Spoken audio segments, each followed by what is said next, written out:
good one. And that is John Curtis.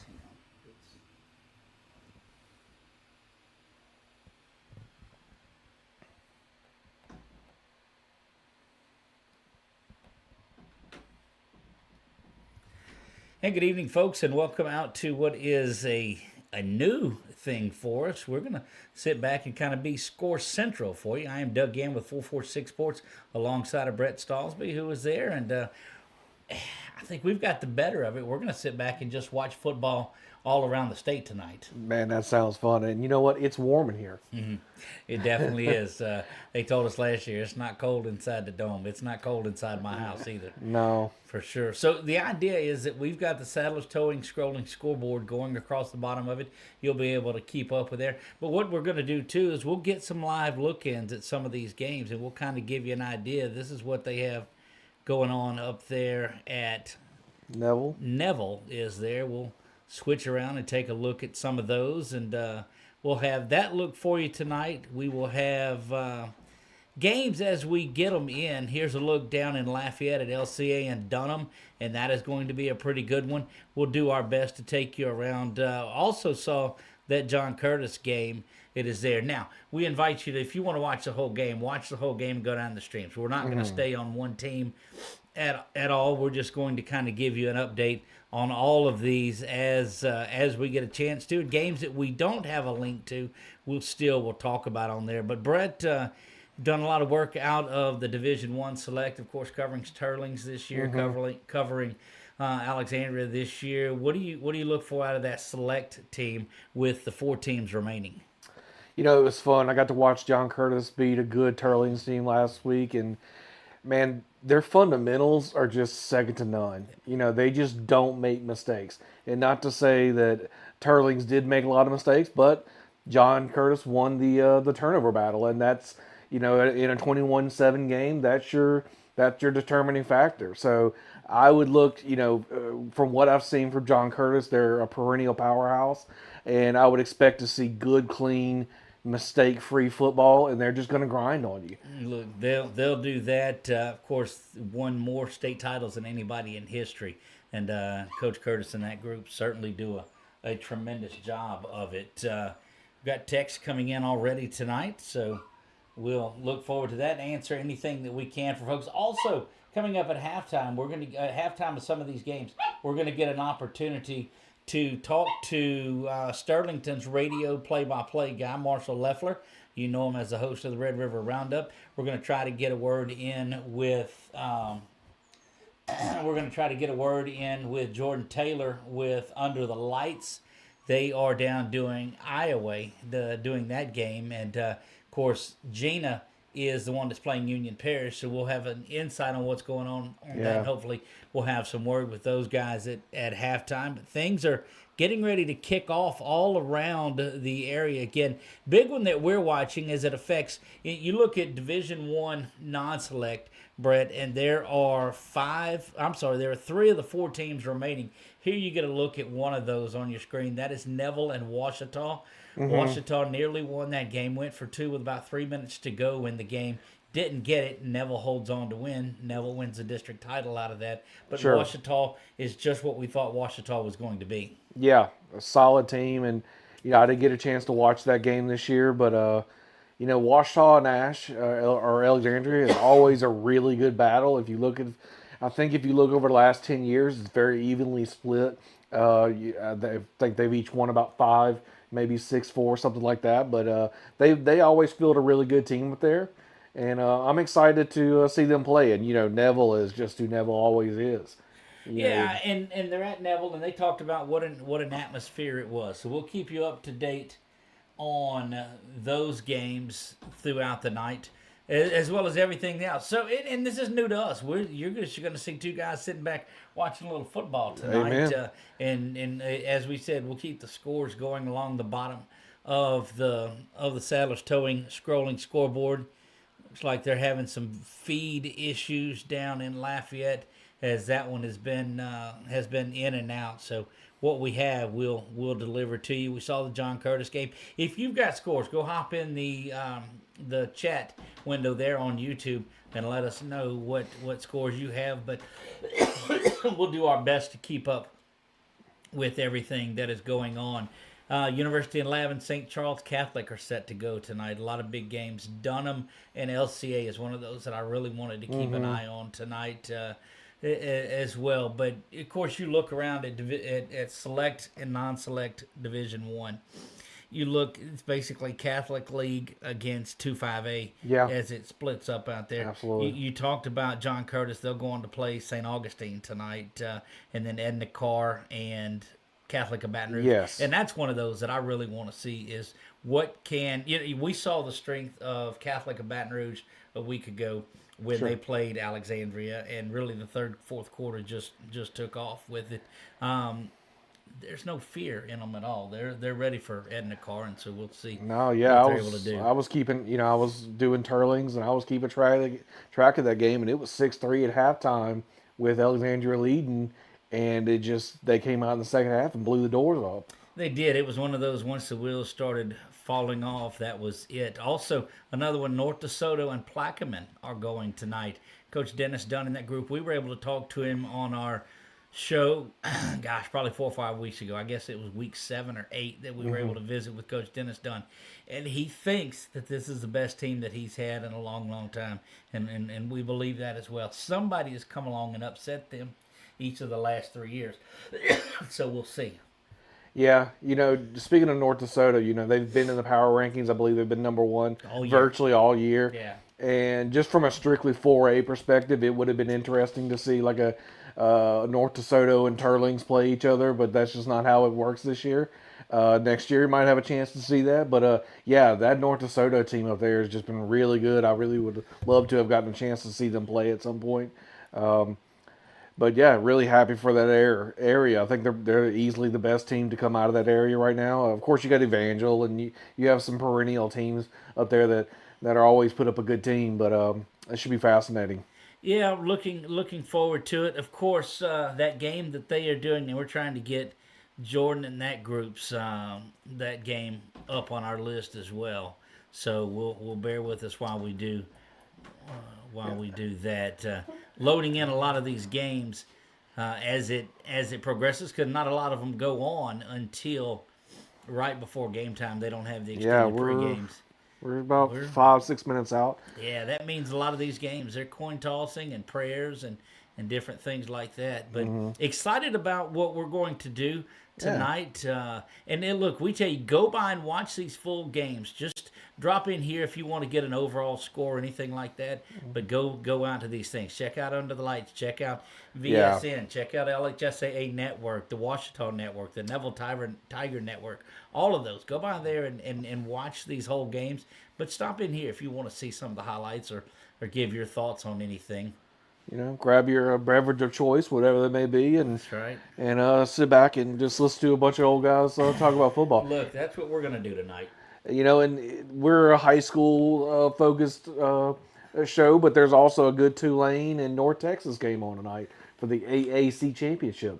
Two teams that are having will probably have new coaches here in the next few days, so that should be a good game if you're so inclined. And it is NAIA quarterfinal weekend, or Hey. semifinal weekend. I'm sorry, those games they'll play for their state title or their national championship on December 20th. So it's the quarterfinals.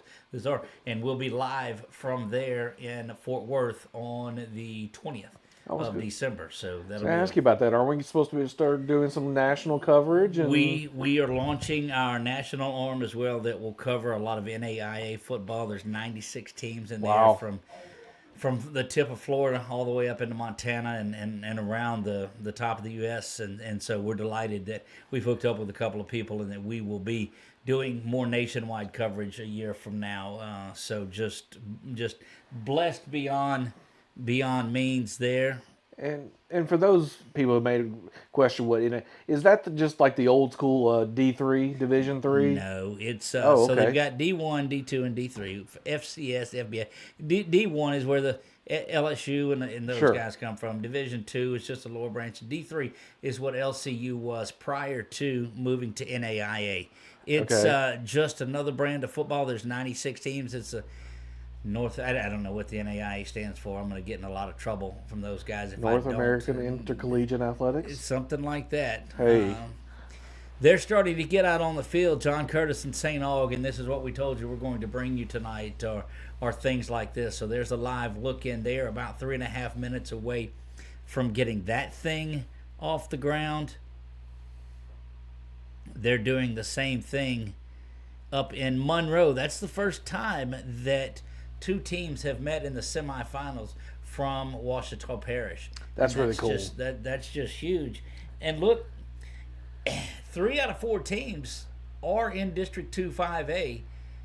You got a real good shot of getting out of here. Now, Zachary, the one that's trying to throw a wrench in it, but you're going to have at least one team battling for a state title. But depending on how things go tonight, you could be guaranteed a state champion from 2 5A. Yeah, and you know Zachary's going to have a chip on their shoulder. I read today that Zachary has lost to Ruston 3 years in a row or something. They've lost the last 3 times they've played to Ruston, so you know they're going to come out firing hard. Look, Coach Brew and that unit down there certainly want to get things going. They are by no means are they going to want to continue. But none of those games matter. It is all about what they're able to do in tonight's game. And so we're pumped about that one. Yeah, it's been a good day. You know, I know the few of us we've been keeping up with all the early signees today. It's been a good day to be a Tiger. Yes, indeed. There's a lot of things that they were concerned about that didn't happen. There's a look down in Iowa, just outside of Lake Charles. That's where Jordan and the group is at. So no scores early on in this one. Iowa and Belle Chase, Iowa and Belle Chase are getting ready to go to work tonight, but we'll keep you posted on all of it. Just again, a couple of minutes until we go. Hopefully, we'll get some of these others that are up. Calvary and Notre Dame is a big one tonight. Calvary, the lowest seed. Captains for the Yellow Jackets. I got a chance to see Notre Dame play this year. Boy, The Pioneers, that's right. the Pios, as they call it locally.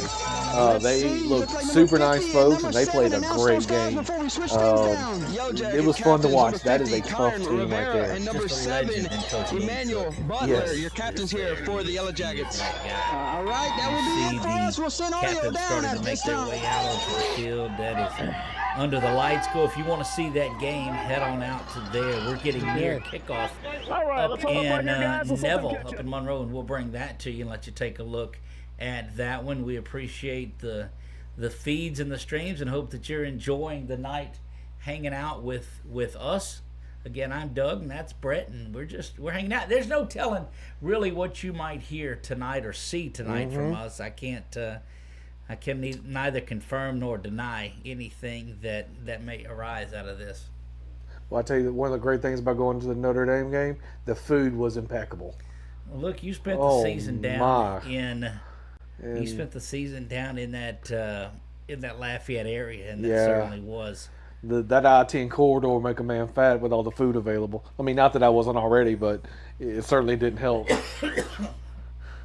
Yeah. They're getting things underway. This is John Curtis and St. Aug that you see. That is one half of the select division. One, the other is Edna Carr and Catholic Baton Rouge. Yeah, sorry. And we don't have that up, but we'll keep up on that with you as well. So games are starting to kick off and get ready. We invite you to sit back as well, and due to having to keep their broadcasts to themselves, we're not going to stay on any team's stream at all very long.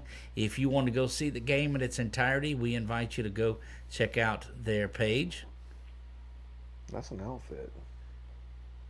This is Highway Belle Carter, Chase. running back, number 9, Ty Wallace, And this one, running back, Jordan and the number group 5, there was under Parker the lights Rodriguez, and making the running call back, there. Just number 21, can't Elijah wait for Encore, the fullback, number 3, Carter The Cullivan, audio is playing over wide us, so we'll receiver, fix number that. 15, Thank you. Cole Adams, So wide receiver, number...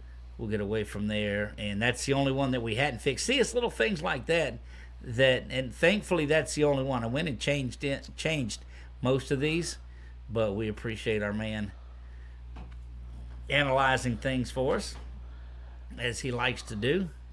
We told you the Knights and Coach Chop, that group. KP did send me a KP Miles, Yep. a good friend of ours.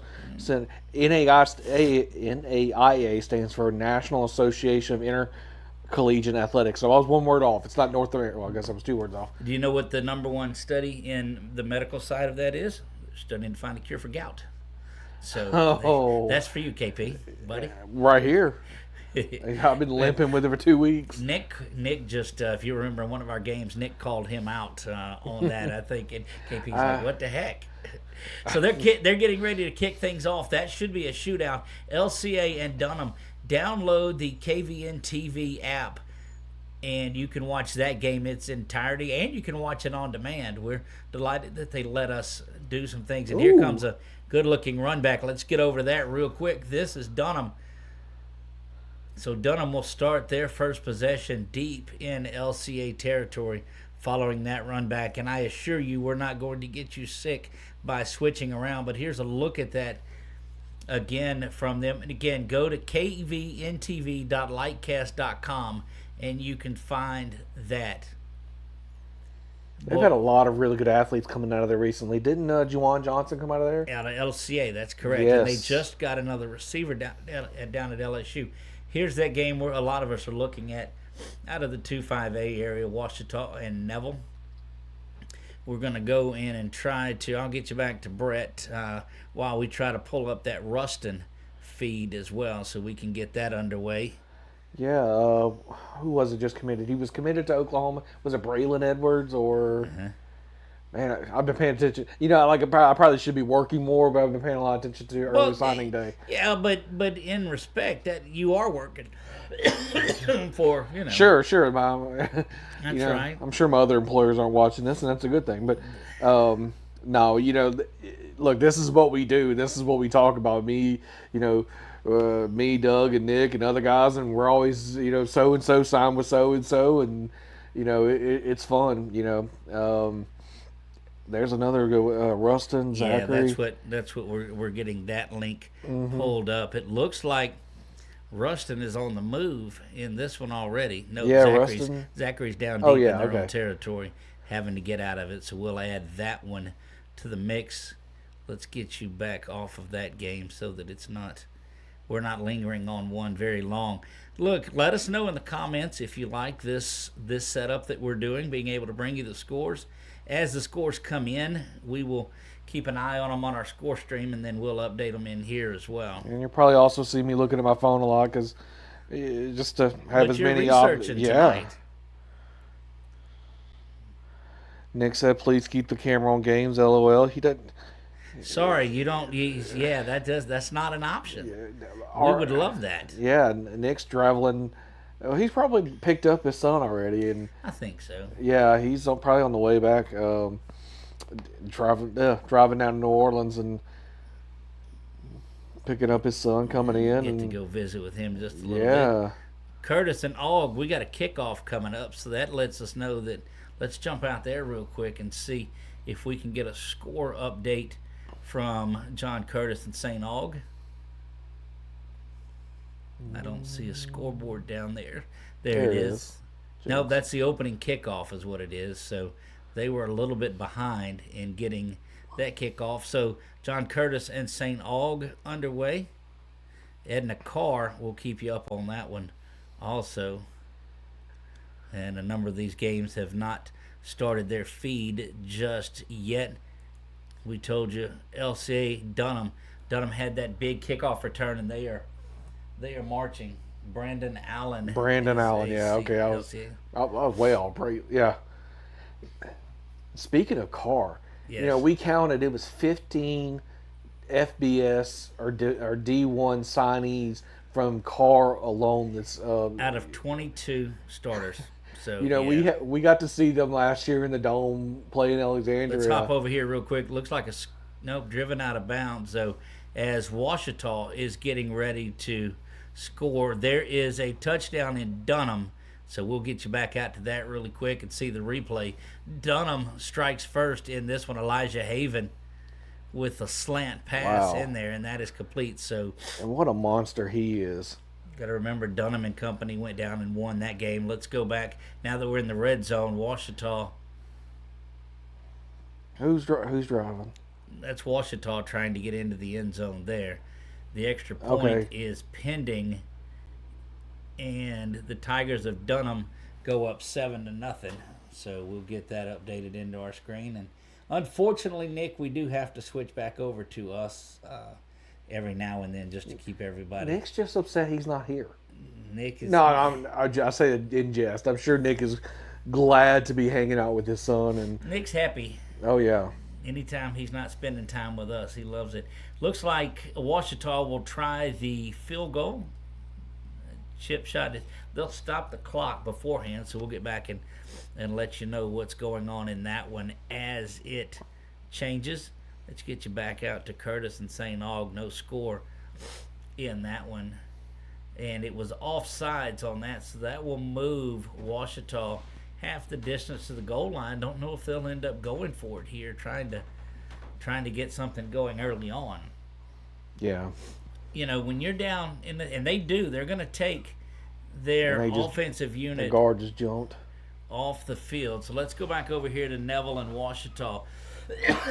Washita kicked the field goal, but it was offsides. So it looks like they're going to keep the offensive unit out there. Yeah, and from that distance, I mean, Well, Washita's power down the line through the end of 2-5A was to get in there and just muscle up. You remember, though, they went for two, down 39-38, with 3 minutes to go in that game, and that's what ended up the eventual final score. Neville wins that game, goes on to win. Ball is on the ground, so they've got a fumble out in St. Aug, and it's Purple Knights unable to come away with it. Things getting chippy in that one already. 4th and goal is what you're watching in Washita. the penalty. Offsides again is going to be called there. So you're getting closer and closer and closer to it. Let's jump out to see what they're going to be able to do. LCA trying to come back in this one. They'll roll around there. That Dunham battle tested. There's no doubt about that. 4th down and goal. Let's see what Washita has. And Dunham is the defending state champions, right? That's correct. That is, yeah. Thought so. We got to see Elijah last year in the dome. I think he's probably one of the top 2 quarterbacks in the state out of that class. I want to say he's like maybe number 1 in the nation. Boy, look at Neville go in there and stop that 4th down. So back-to-back offensive stands, but Neville denies going over the top there, and that play is made, and they're just going to work right down the field, go the LCA Knights. This is one of those, you got 2 great quarterbacks, 2 offensive teams. You should see some fireworks in there. What's this replay? Oh, that's a good catch from LCA. We had Coach Chop on the show. You remember Matt Standiford. We saw him on the show. He's been with us a couple of times, and he's went to LC. Bless you. Bless me, for that matter. Oh, look. They get into the corner and Doesn't quite make it. 3, 4. let's see. Rustin and Zachary are doing battle. Let's see if we can look at what's going on there. Tyler's about to exit the plane, so not quite left to go. Still down. Ooh. No score in Zachary and Rustin, but Zachary looks like they're on the move. Let's get you back out and see if LCA is able to answer that Dunham score. Yeah. Brett, if you get any scores or anything else that we need to Sure. update our board on. Let me see if I can. Going to be stopped shy. The ball might have come out. I don't think it does, though. Let me peruse the Facebook.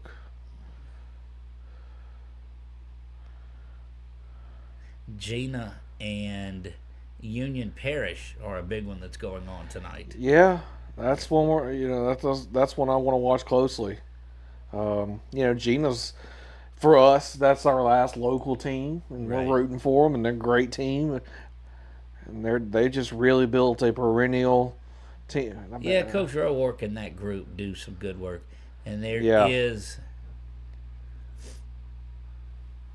Looked like the clock was stopped. We'll get you back over.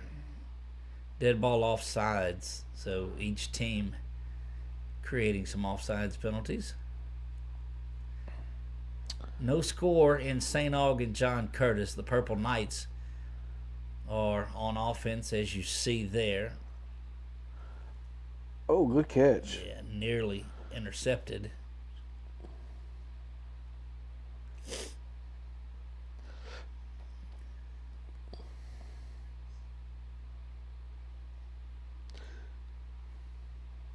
We'll see if we can pull up that Gina feed. We'll get some others adjusted for you. Yeah, I'm looking at Max Preps right now, see if I can find some scores. Score Stream is a good place to go for that, but Okay. our first look at St. Charles. St. Charles has taken the early lead in that one over University Lab, so let's get that updated.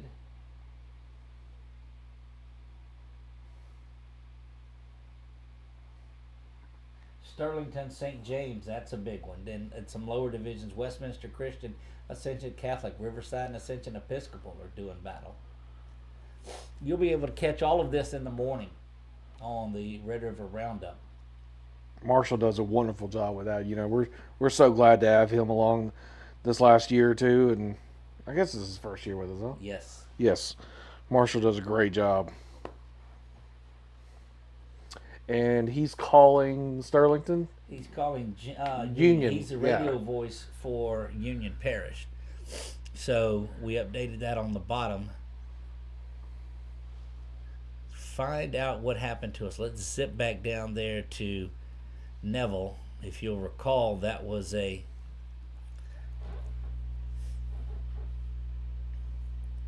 fourth down goal line stand. That's definitely a way to make a statement early on in the game. And He says, the latest text was, he said his son was about to touch down in New Orleans, and you don't hear touchdown in New Orleans a lot. That's tough. That is tough. Yes. Washita Oh. has the ball back, and he's going to get into the end zone. Not sure how they got it back. We missed that. But that is a touchdown for Washita. So Washita takes the early lead. You see their replay. And again, you can look out the Washita Sports Network or the Neville Tiger Network. Either one of those, that is free for you to watch. We just enjoy you hanging out with us. But Washita takes the early lead in that one, 7-0. You can keep up with the scores we have on the Sadler's Towing scrolling scoreboard across the bottom. That one is up, and it is good. Iowa and Bell Chase is where the folks at Under the Lights are. There's no score in that one. Let's quickly get you down to Lafayette, as big things going on there.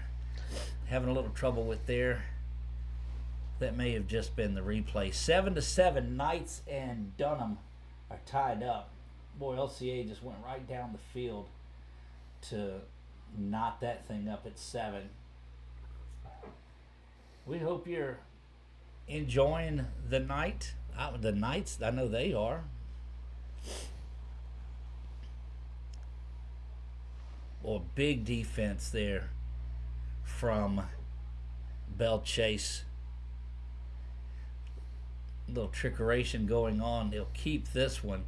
Elijah Haven, you've got to just find the way to get the ball into his hands the entire night. That's what you have to do. Let's see. Ascension Episcopal and Riverside Academy. Riverside's up on that. On them. What's that score?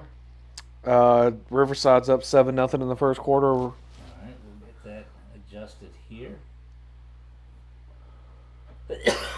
Then you have Ascension Catholic is up 7-0 over Westminster Christian. That is a 5 seed that has been playing pretty well. Made their way into the semis, trying to be one of those lower seeds to make it. And you say lower seed, just a 5, but Yeah. you go on the road to play these games. You said, I believe you already said this, but St. Charles is up 7-0 over University. Yep, we've got that. We're looking for Haynesville, Jeanerette. We're looking for Mangum and South Plaquemine.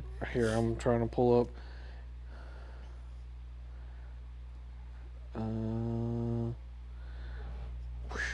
There you jump into St. Oh, Charles that's- Catholic. This is D2 Select. Incomplete.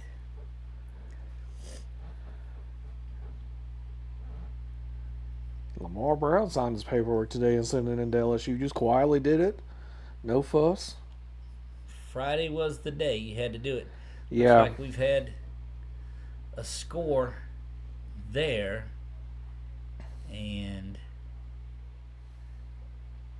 is that John Curtis that has the lead down in that one? Can't see on the scoreboard what they have, but Purple Knights are kicking off, so I got to believe that St. Aug that is up 7-0 in this one. Look for that score. Carr and Catholic are still tied up at 0. Let's see. Come on. Plaquemine's up 6-0 over North DeSoto. Let's get you over there. They're the only ones that don't have that sympathy for Coach Dennis Dunn in that group, and they don't care about their last few seasons. They're looking to knock out Yeah. North DeSoto. But there you see it with 6 minutes to go in the first quarter. St. Aug has the lead there, and the 10-0 lead here as St. Charles Catholic, the 3 seed, has opened up a 10-0 lead. St. James and Sterlington, we don't have anything on that yet. Catholic just 3-0 over Carr. Catholic of Baton Rouge up 3-0. Thank you, Brett, for that one. A lot of people think that if somebody's going to derail Edna Carr this year, it's going to be Catholic. I think this is saying that Haynesville and Jeanerette does not kick off till 7:30, so they'll kick off in the next 10 minutes or so. All right.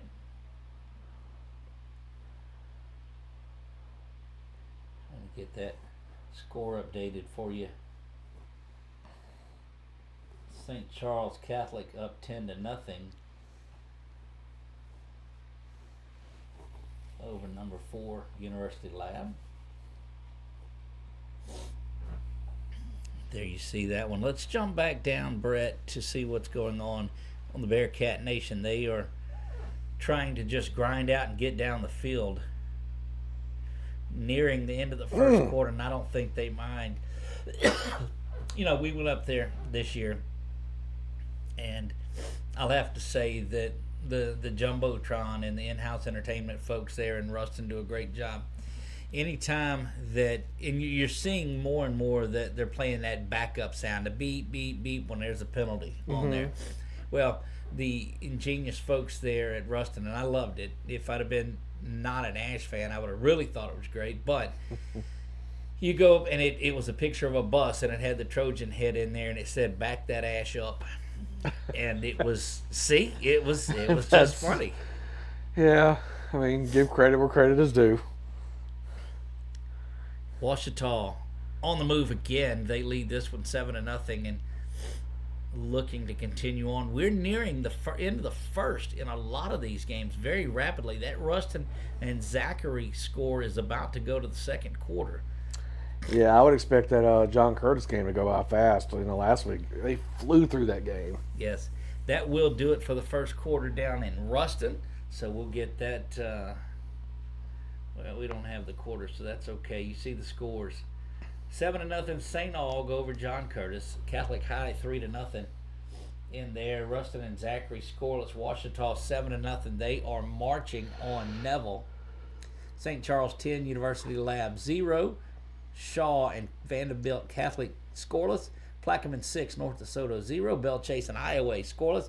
Dunham and LCA last we checked was 7-7. Notre Dame and Calvary we don't have a report on, nor do we in Gina and Union Parish or Sterlington and St. James. Let's jump back over to Night Vision and see what's going on there. Boy, they do a great job with their production down there. They really do. I mean, and look, that field is impeccable. I mean, that is a sweet logo. When I went down and there's a punt coming up, Dunham will kick it away to the Knights. Oh, I'm sorry. I thought he stole the ball from him. Come all the way back over the field. That's a pretty good run to get you back there. Let's check on Jordan and those folks. Iowa and Bell Chase, still no score in that one. Again, they're under a minute. And coming up at halftime, we will visit with Jordan Taylor of Under the Lights. Yeah, he's a good friend of the show. Just a good dude, and him and his whole team over there. They've had Marshall on the last couple of Wednesday night shows too, so he's been able to go down there and do some guest picking things, and that was really cool. That setup they have with all the helmets and everything is really something to be envious of. And it's in a space not much bigger than this. Too. Really? They stack them in there, and I think they went over 100 helmets, which is awesome. Doug, you need to up your game. I mean, I know I have a lot of junk. I have a lot of cables. Is about all that I have. we're sitting here in Noah's old bedroom, and Right. it's like what 10 by 10 maybe. Maybe. Iowa looking to strike first. They go down the middle on that one. Did you say you were looking for a score on Calvary and Notre Dame? Yes. It's 7-7 in the first quarter. Who's winning? I know, right? So, Calvary, the 6th seed, Notre Dame, the 2. And you've seen Notre Dame, you said, Brett, this year. They went out 14-0. Oh, yeah. On Turlings before. Well, you couldn't. I mean, you blinked, and they were out 14-0. That was probably the best game I saw all year, just as far as two teams going back and forth. Right. It was the third or fourth game of the season for Turlings, and Notre Dame just came and punched them in the mouth. I mean, their first and second plays, respectively, from offense, they scored like 50-yard touchdowns. Turlings was able to battle back and had a game-winning catch in the end zone and all that, but it was a great, just as a fan of the game, it was a wonderful game to watch. Into the red zone go the Ruston Bearcats, looking for the first score. They just had a big pass to Ahmad Hudson. That one is going to go off to the far side. So this is what Ruston likes to do. They just like to grind it away and grind it away and grind it away. 14 Gina on top, 14 to nothing in that one. So we'll get that KP must updated be in there. That is Gina and Union Parish. Gina and Coach Rowark trying to make their way to the Dome. And I don't believe Gina's ever been to the Dome. And we're not I gonna. don't think so. We're not gonna jinx them this time. St. Aug up 7-0. Thank you, KP, for that update. Catholic is still up 3-0 over Carr, but I've noticed with Carr, they have a way of playing with their food, for lack of a better term. They've had a lot of games where they were close in the first half, then they just blew them out in the second half. I believe it was the Rumble game. Yeah, we saw that on that Thursday night. Get you out to John Curtis and St. Aug in this one. And the Purple Knights looking to strike again. Down the side, boy, that's a big time run. Oh, he's still going. I thought he was going to get knocked out of bounds. And that touchdown. That's a big run there for the Purple Knights of St. Aug, and that's going to put them there. You see, they're running their replay on it. What a play! St. Aug is just a lot of people want to see that St. Aug getting a car game. Yeah. Not the Catholic of Baton Rouge folks don't want to see it. Or John Curtis, but considering John Curtis's attack, they had that the wishbone where they, but I'm not sure they're built to play from behind. Like if they keep it even or slightly ahead, they'll just grind on you, and they got 4 people they can hand it to, and they have just enough of a passing attack to keep you honest. But if they get far back, behind in this Extra game, point is no good in that one, so it's 13 to nothing. Over number 4, John Curtis. Rustin, again, we told you, trying to get on the board.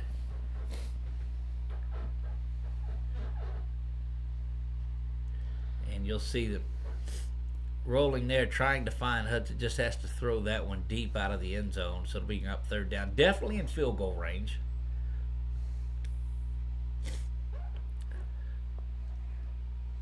Iowa looks like they are getting ready to strike. That one hung up on them over there, so we'll get back to that momentarily. But look, I'm telling you, internet signal is a monster when you're out on the road. it is. Yeah, we have learned that the hard way. Yes. You can never, we always had to bring our own internet somewhere, and even that gets bogged down many times. Quarterback keeper is going to get into the end zone, and that is a touchdown, Rustin. Nice play. From 15 yards out, we'll dive into the end zone, and that is the first score of the game. Mm-hmm. And that's the one thing that we've seen out of that young man, is that he's just able to run the ball. And that gives you fits. Zachary, though, has played so well. PAT is pending. What is Zachary's? Well, you may not know off the top of your head, but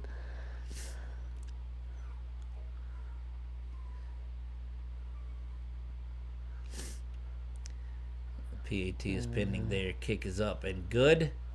And let's get you back over to John Curtis now and see what's going on there. Brett, I'm going to step away for a minute. okay. Let you have it. Oh, y'all are in for a treat. Should I tell dad jokes? You shouldn't. No. Last guy that did is no longer with us. Oh, duly noted.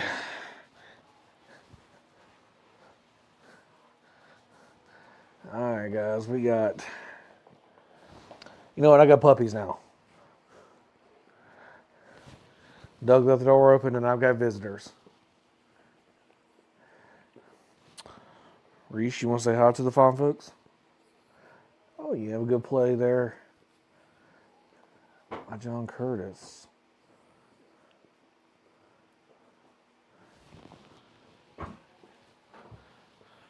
Found my dog. I did.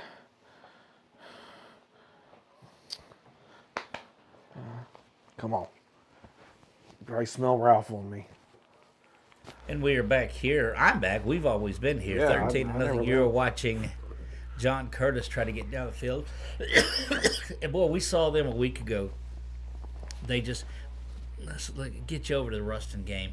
Rustin with this sky kick, and watch it. We've known that that's how they do. They try to put it in between, kind of like that landing zone where the back man doesn't know where to get it and the front man doesn't know.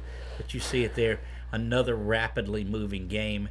They're nearing halftime and some 30 minutes into this game, and and they're eight minutes to go in the half. Yeah, I was expecting a little bit more scoring than that. Man, your computer's running hot. Yes, it does that. Cook something over there.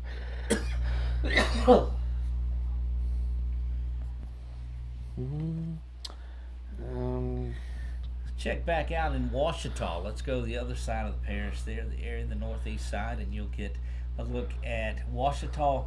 Seems to me, and the updates we've seen have been on offense the entirety of the night.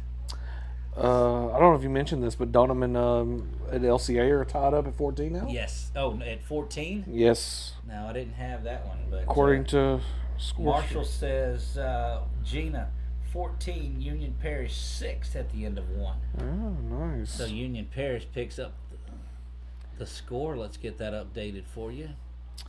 And it So looks you said LCA. in Dunham, yes. They're tied up at 14 in the first quarter. Well, that one's one of those that you're not going to get out of there early. They are going to put up points, and that's going to stop the clock. You see Yeah. that Ruston game, conversely, that Ruston game is nearing the half, Mm-hmm. and this one's not even out of the first quarter. Yeah, a lot of passes, a lot of stopping the clock, and looks like Carr has scored a touchdown over Catholic. And So it Carr is up 7-3 then correct. in that one. And Mangum is up 7-0 over South Plaquemines. So Edna Carr 7-3. Correct. St. Aug 14-0. Ruston Thir- 7-0. Washita 7-0. Hold on. St. Aug 13-0, not Yes. 14. Okay, that's what I thought it said. St. Charles 10. University Lab nothing. Shaw and Vanderbilt Catholic scoreless in that one. Plaquemine last we saw was 6-0. They had the lead. Iowa Bell Chase no score there. They were having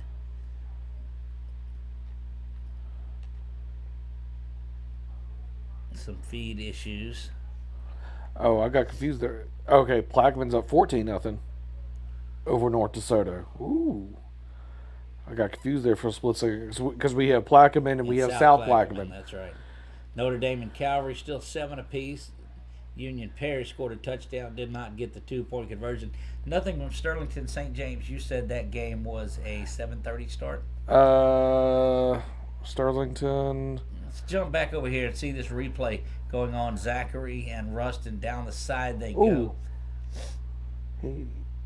Big play for Ruston, and now they're or for Zachary, and they're rolling. Jeanerette and Haynesville has kicked off. And what was the other one? Riverside and Ascension Episcopal. Okay, give me a second. Ascension Catholic and Westminster Christian. Mangum, you said, was up on South Plaque. Yes, 7-0.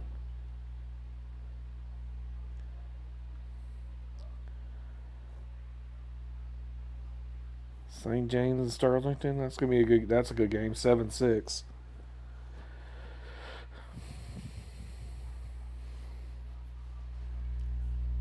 Bell Chase over Iowa 7-0 in the second quarter. That's the one that Jordan and them have. Yeah. Let's get over and update that on here. Haynesville Jeanerette, you said, just kicked off. Yes, it's 0-0, All right.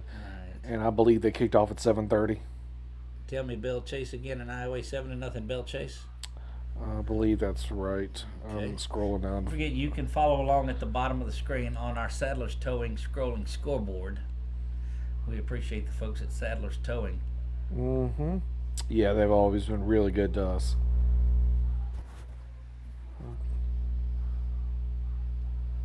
Neville trying to get back in this one. They just miss on that one. And I don't think they missed a single pass when we were up there.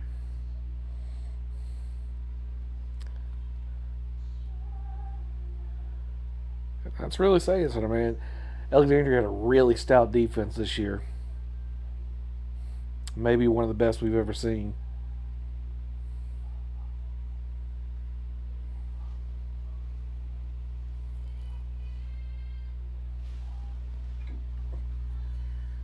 That happens.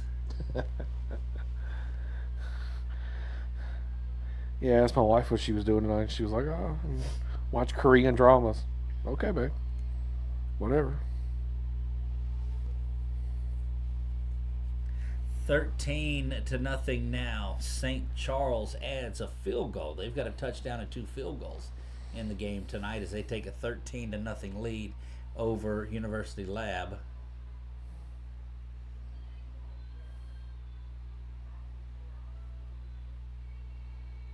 No, he didn't catch that. Again, leave your comments there on the side if you'd like to be a part of it. We're unable really to get to them, but we'll go back and look at all of them later. I could take a quick look.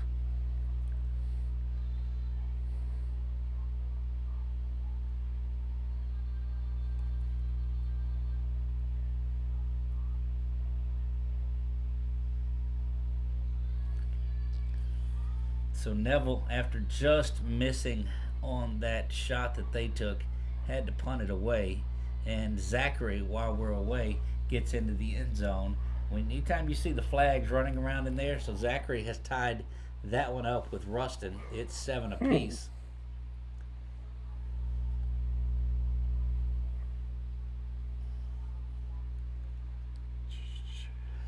We're bringing you tip to final buzzer coverage tonight from kickoff on end. And we appreciate you being along with us. We invite you just carry us along with you tonight. Stop in and out. You can jump up and see what's going on.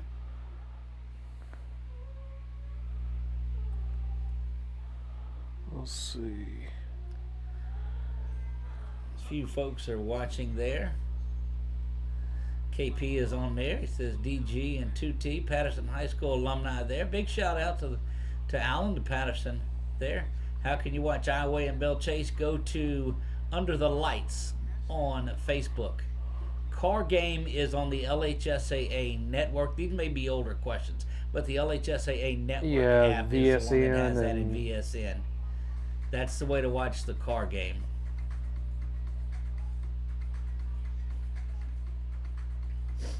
Or just out of the shadow of their own end zone there.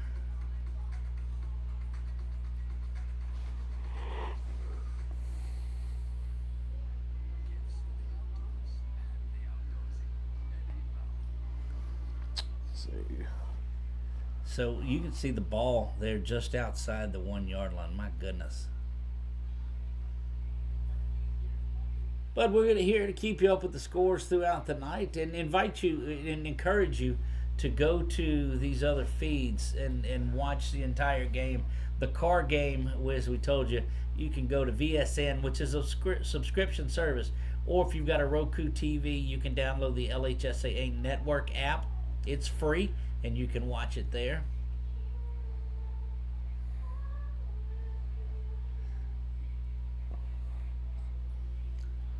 John Curtis and St. Aug. St. Aug is up 13-0 in that one.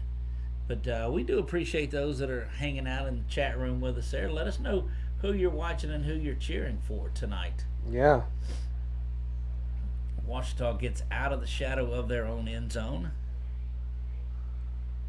Let's get you over to that game that has been all St. Aug in this one, as they are 6 minutes from half there.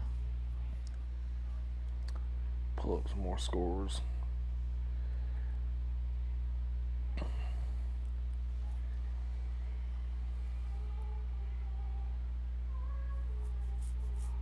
Sounds of Christmas going throughout the house here. John Curtis tried to muscle their way into the end zone. They've got it in a goal-to-go situation, it looks like. So, and John Curtis, well, when they get to going, it's on. Yeah, they're hard to stop. Did we say Ascension Catholic was up 14-0? I don't know that we had that one. Let's jump back over to that.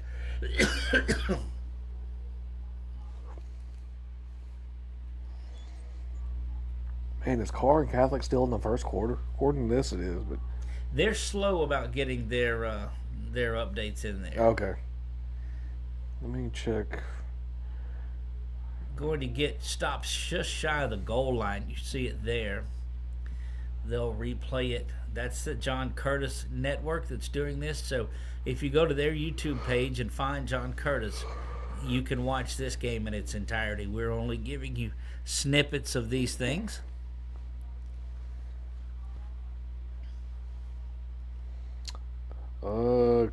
Catholic up 10-7 over Carr. Boy, that would be an upset. I mean, we're a long way away from an upset. A lot of football, and like you said earlier, those guys are good after it. Yeah. Let's get you out to Washita. Washita deep in their own territory. That Neville punt was down inside the 1. 6:22 to go until the break there. 7-7, Zachary and Ruston are knotted up. Ruston on the move again. They are deep into Zachary Bronco territory. It's all about the Z, they say. Gina up 22-6 in the second quarter. Gina 22-6, looking for their first ever trip to the Dome. Marshall Leffler on the call of that one.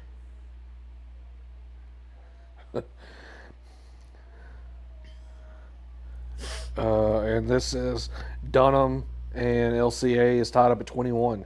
That can't be still in the first quarter. No, I wouldn't expect. But it is 21 all. Now, I would have expected. I have a hard time believing the score, but according to Max Preps, Notre Dame is up 55-14 over Calvary. I'd have to think that's incorrect.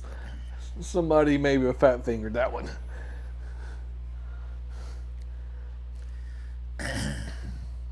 Encroachment penalty is going to be called, or look like maybe. Mercy. Yeah, they'll call encroachment, and that'll make. Well, that's such a big difference: a 3rd and 8 versus a 3rd and 3. Yeah, I mean it's a whole other set of plays you can or cannot run, and Try to get some of these. Not able to load up all the games tonight, but we've got a handful of them that have a pretty good signal. But we'll keep you tight on the rest of them. And again, we encourage you to go out and watch these other feeds. Rustin going after it, going to, I think that's Hudson he went to, yeah. Hudson, what is he, 6'8"? oh wow, Wide receiver there. did he catch that? No. Oh. Incomplete.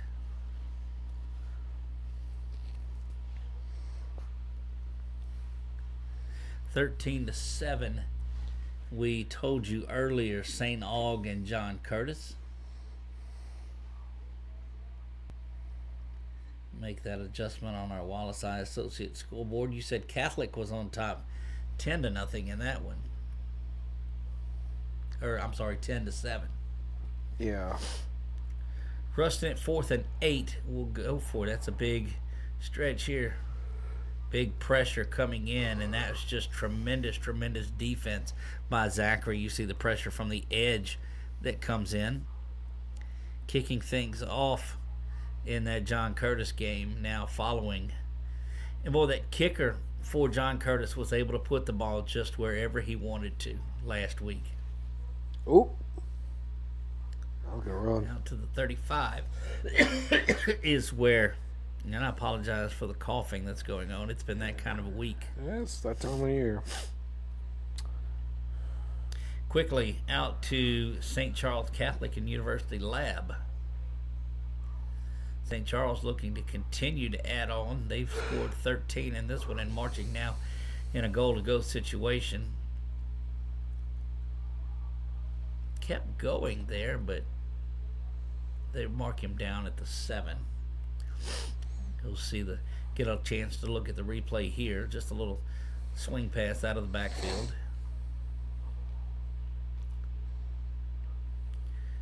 He's saying that he wasn't down, but the guy that he was on top of there was out of bounds. So.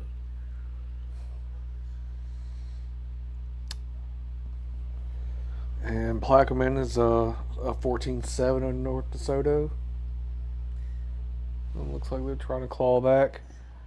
And what was the other score? So St. James up 18-14 over Sterlington. Excuse me. All right, so tell me that again. St. James is up. 18-14 over Sterlington.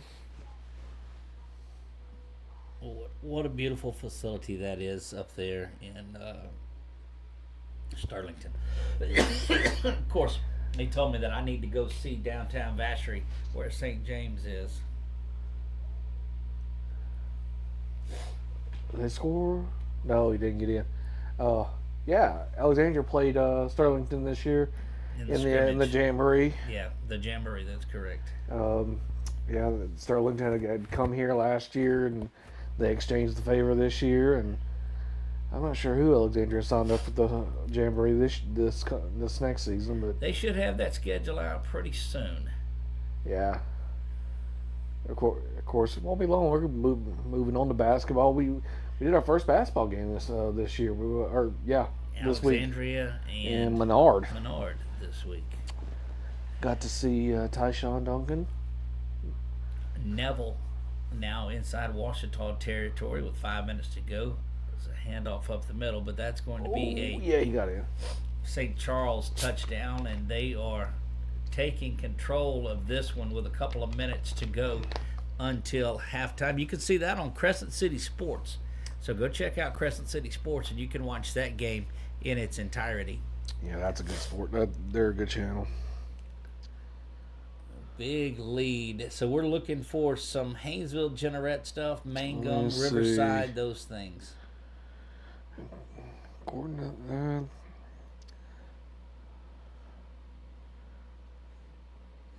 St. Charles now up 20-0 in that one.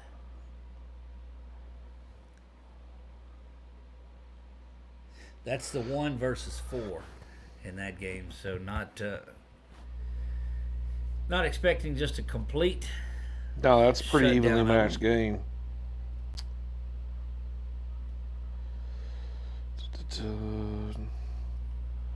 I've got Jeanerette up 6-0 over Haynesville right now in first quarter. And the quarter part of it, they may not keep up with that very well. But you said Jeanerette 6-0. Yeah. But I think the game kicked off 17 minutes ago in real That's time, correct. so that's probably pretty accurate. Oh, good run. Neville trying to get on the board here right before halftime. Yeah.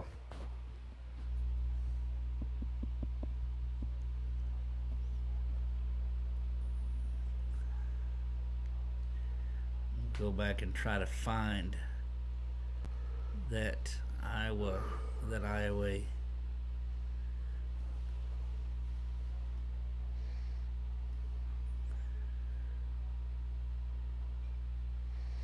Hmm.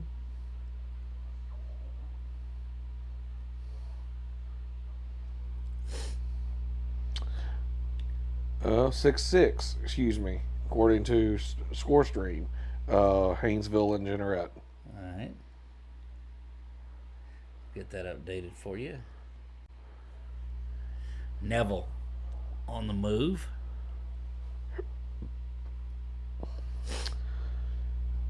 Shaw 3-0 over Vanderbilt Catholic.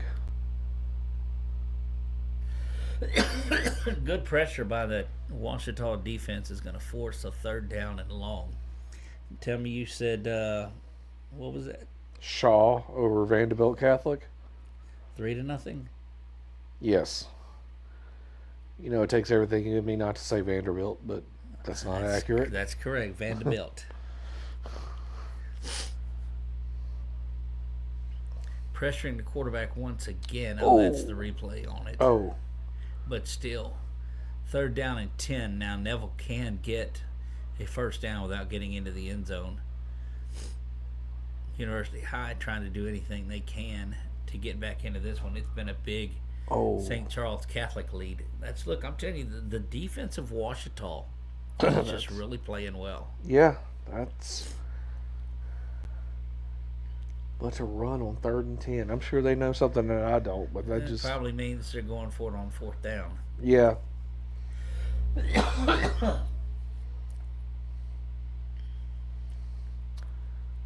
Duggan, he gets some medicine after this. Been taking it. Really? Yeah. Just it's a little warmer in here. Yeah, my house is usually a little bit cooler. That's right.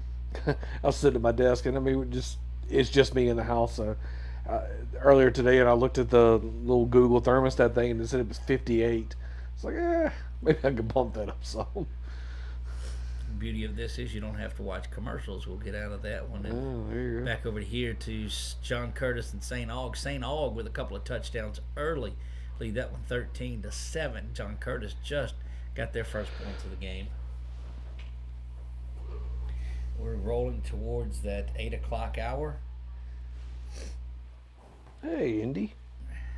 Which lets you know that a lot of these games will be going to halftime. You got a couple of minutes, 2:20 left in that Neville Washita game. Here, the one you're watching momentarily with 1:08 to go. Again, go to John Curtis. St. Aug has it as well Oh. to watch these games in their entirety. 4th and 9. Now we'll quickly get you to the action here. This is courtesy of the Neville Tiger Network. Yeah. Third Stuart and 9. Shelby and that group do a great job. Oh. Well, that was thrown just about as nice as you He can. catch that? Yeah, oh yeah. They'll show the replay. It was a pretty good pitch and catch, wide open receiver. Yeah, that was pretty.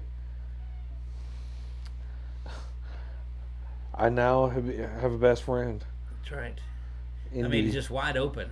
Yeah, that's a good play. Looks like the ball's on the ground. Not sure. They're going to talk about it a little bit. That's close. They're calling it incomplete. Oh, that's big. And was wide open. That was 4th down Yeah. and 9. So that incompletion is going to be huge. And there was nobody around the receiver. You'll see the replay once again. So he's wide open here. And he's trying to say that he had it and he just let go of it. But now you'll see the ball on the ground right there. Yeah, you'd have to get in really tight to dispute that, or you just gotta. You definitely gotta And just they trust have the no ref. replay down here. There's a scoring play down there. University gets on the board. They are going to shift out of the swinging gate into a normal formation, but that puts the first points on the board for University Lab. They're the 4 seed coming into this. Extra point is up, and it's good, but the Comets still lead this one 20-7. Ouachita with an even 2 minutes, trying to get something going. Y'all need to pet this cat more. She's She's not neglected. she's not fine. neglected. No, she's No, fine. y'all. She's a beautiful, beautiful cat, and I'm a sucker for cats. I got 3 of them now. One just showed up outside, and we started Like feeding the cat him. whisperer. Yeah.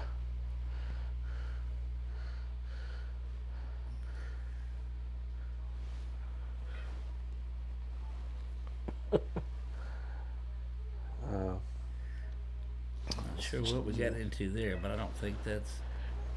Indy's got me distracted.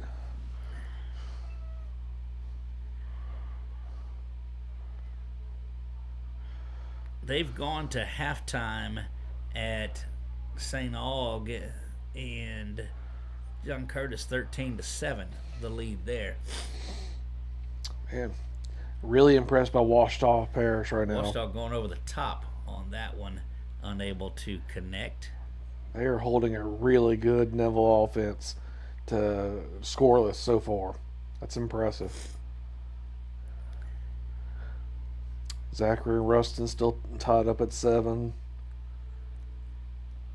Let's see. Notre Dame and Update coming in, it looks like from Gina, it's 30-6. Ooh. Coach Roark and company.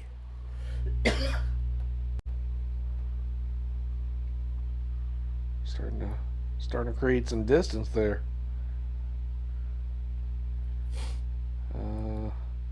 Tied up at North DeSoto and Plaquemine, tied up at 14. Just took Coach Dunn and that group a little bit of time to get going. Oh yeah. Just getting warmed up and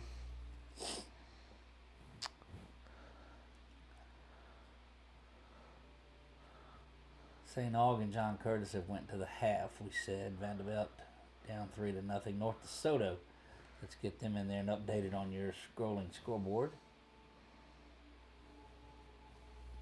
You can see that down along the bottom of the screen. the Sadler's Towing. Sadler's Towing scrolling scoreboard. That's correct. Say that 10 times fast. Semifinal night is what's going on. We are bringing you the drive to the Dome. You will know right here as soon as people are there. As soon as folks are punching their tickets to The Superdome. And a quick aside, Tulane and North Texas are tied up at 7 in the second quarter.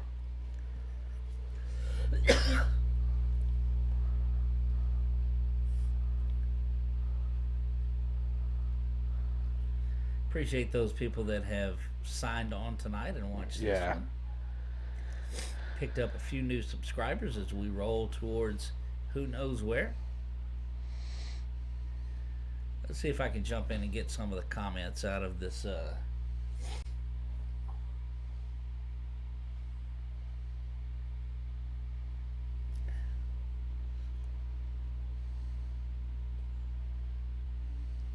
Out of what we have going on. Let's move back over. We show you a little bit of everything. Here's the band at halftime. That's John Curtis. Yeah. University Lab and St. Charles Catholic also at the half. Hey, Andy. So a couple of games going on, and we'll get some others up there for you. See what we're able to bring in.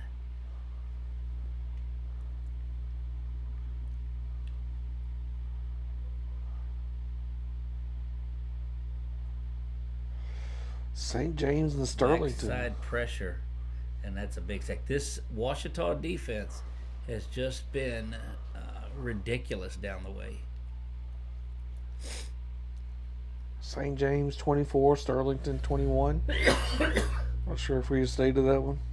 St. James 24, Sterlington 21. Did I say 7? You said 20. You said 24 to 21. Okay, yeah, that's accurate. I think we may be able to find that one. Let me look and see. LCA is up 27-21 on Dunham.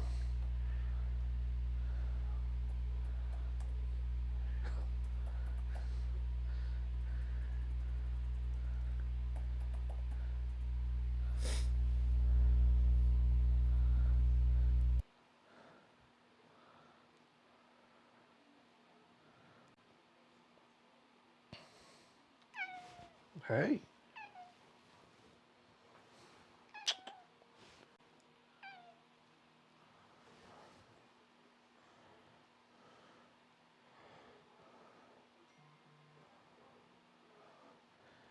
Guys, just bear with us. We're just checking scores. I'm seeing Ascension Catholic is up 27-0 over Westminster Christian.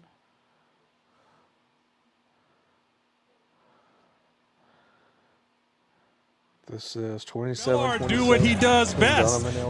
And that time, Austin Domingue did a good job of sealing off number 44, which helped open up the alley for Bellard.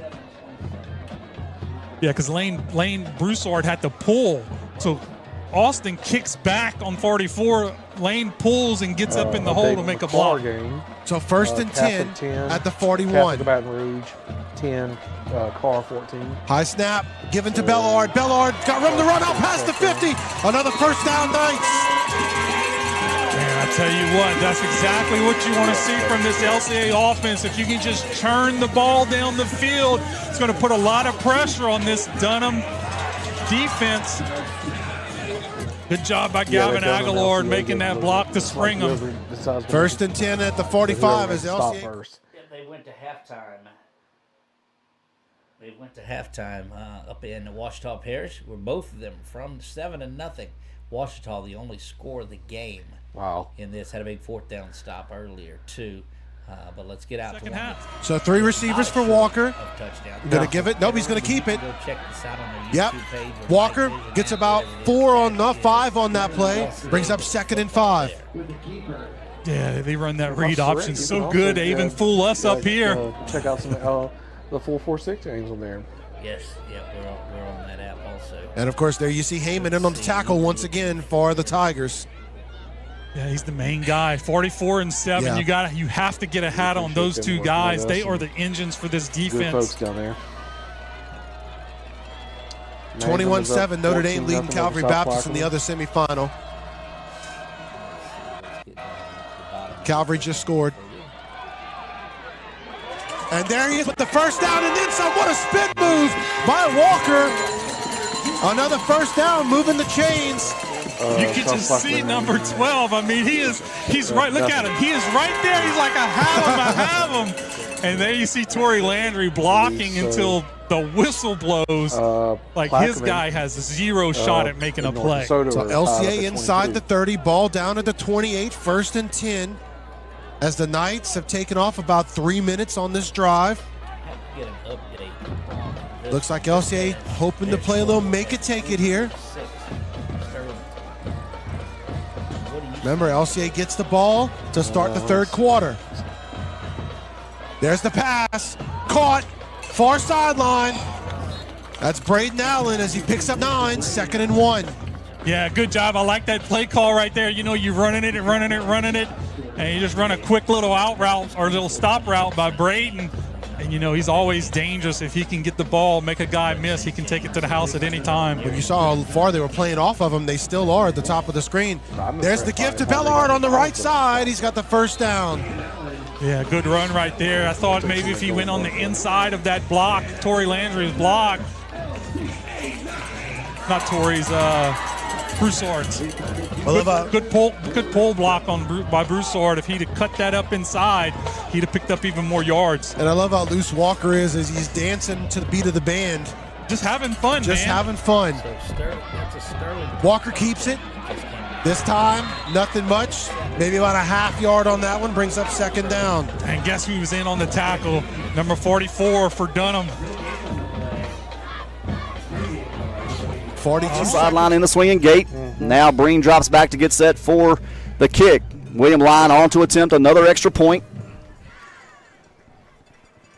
There's the snap, the hold, the kick is up.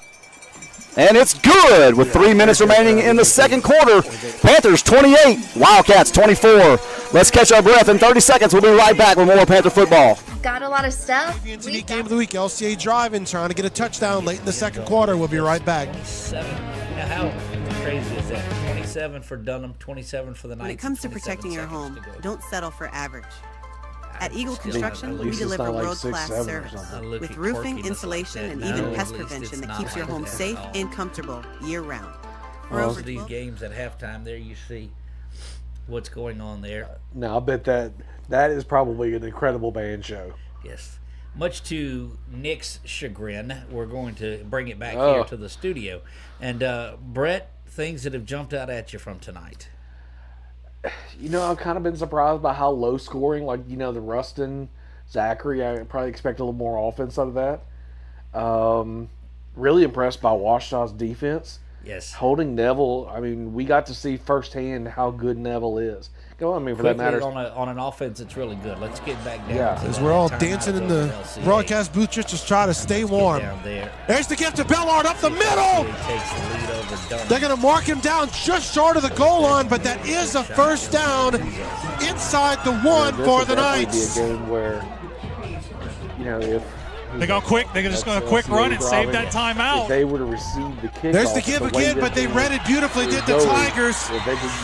And he is brought down. They're going to mark him a yard loss on that one, bring him back to the 2. Goal. So LCA going to take the timeout. So it's the final timeout for the Knights here in the first That half. was number 7, Heyman. He just kind of split through there. Nobody picked him up. Goal now from just outside. So 2nd and goal from the 2 for the Knights. 10.8 Now, seconds to go. okay, if you run the ball here, though, you don't have another timeout. You can't run the ball. You can't run the ball. Sterlington. You have to have good pass protection. You have to get somebody open. Superdome. I mean, that's just what you got to do. I'd be looking for the blitz. I mean, if I'm Dunham, I'm coming. Yeah.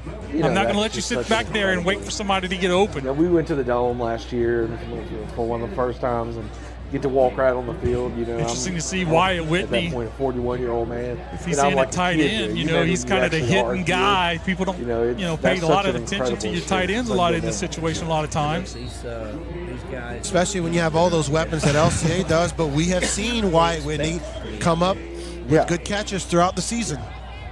You know, it's a reliable for a lot hands. Of these programs that are left. He could be an option here for the Knights. If they don't make it to the Dome. Get number 44 blocked on this play, whatever you do. It's nice to win. Second and goal from the 2. That's not really why you're playing. Well, the district's just don't. Feels like we've played a whole game already. Oh, I know.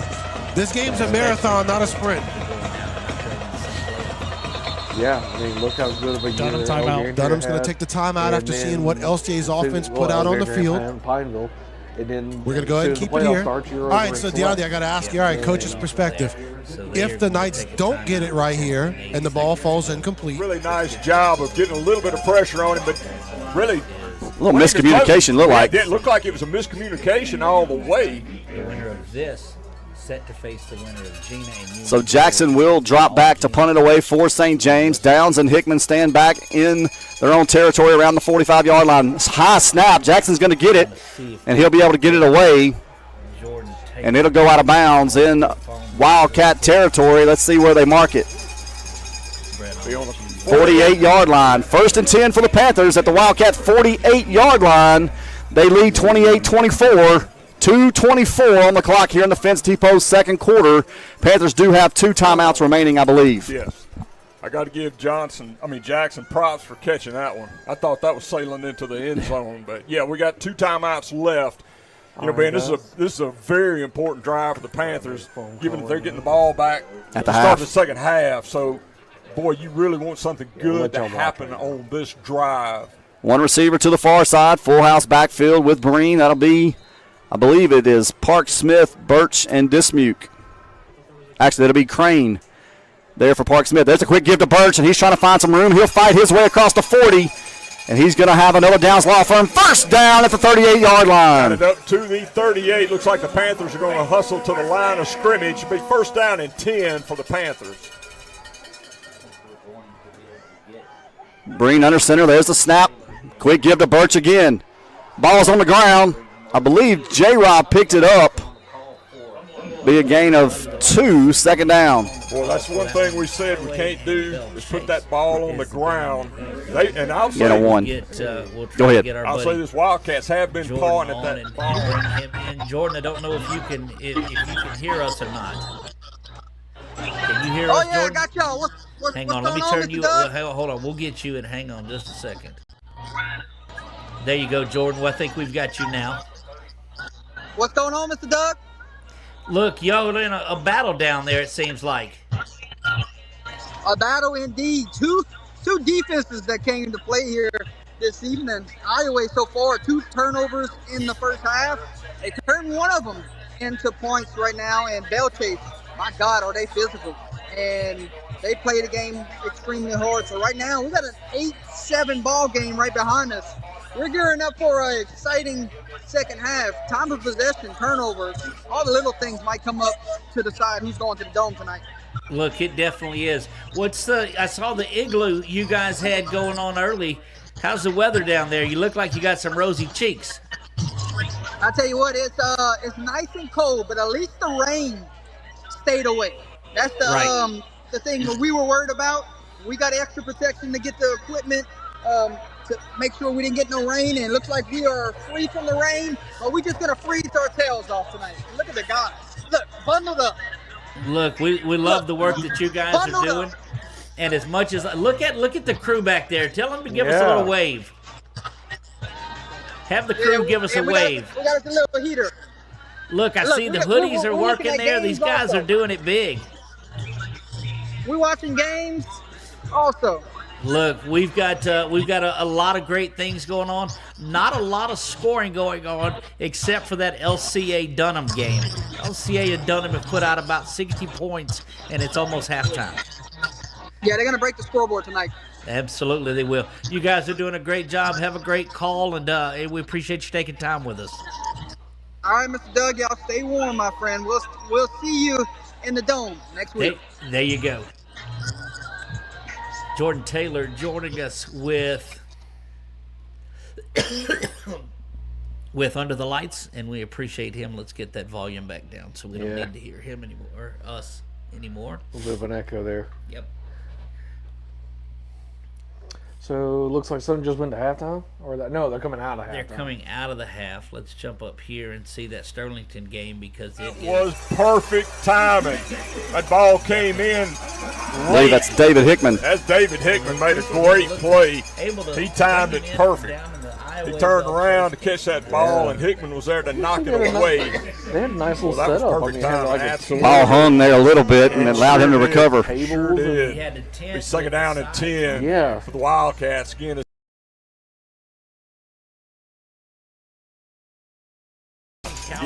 pulled that ball back. 3 receivers near side, 1 receiver to the far side.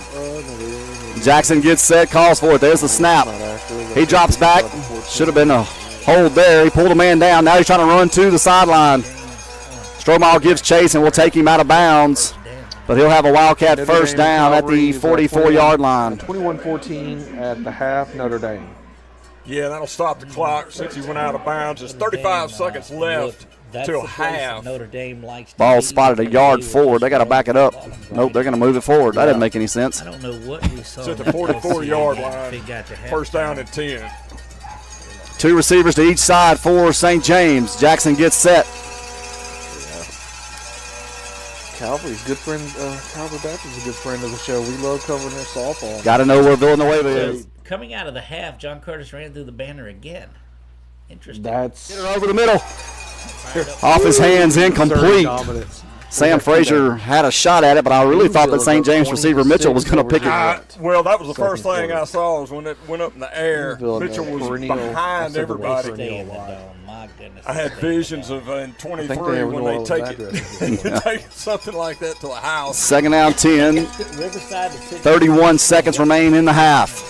2 receivers to each side. See, Ascension Riverside Academy is up. Jackson with the tailback to his left. Now brings Mitchell across the formation in motion. There's the snap. Trying to look for a man across the middle.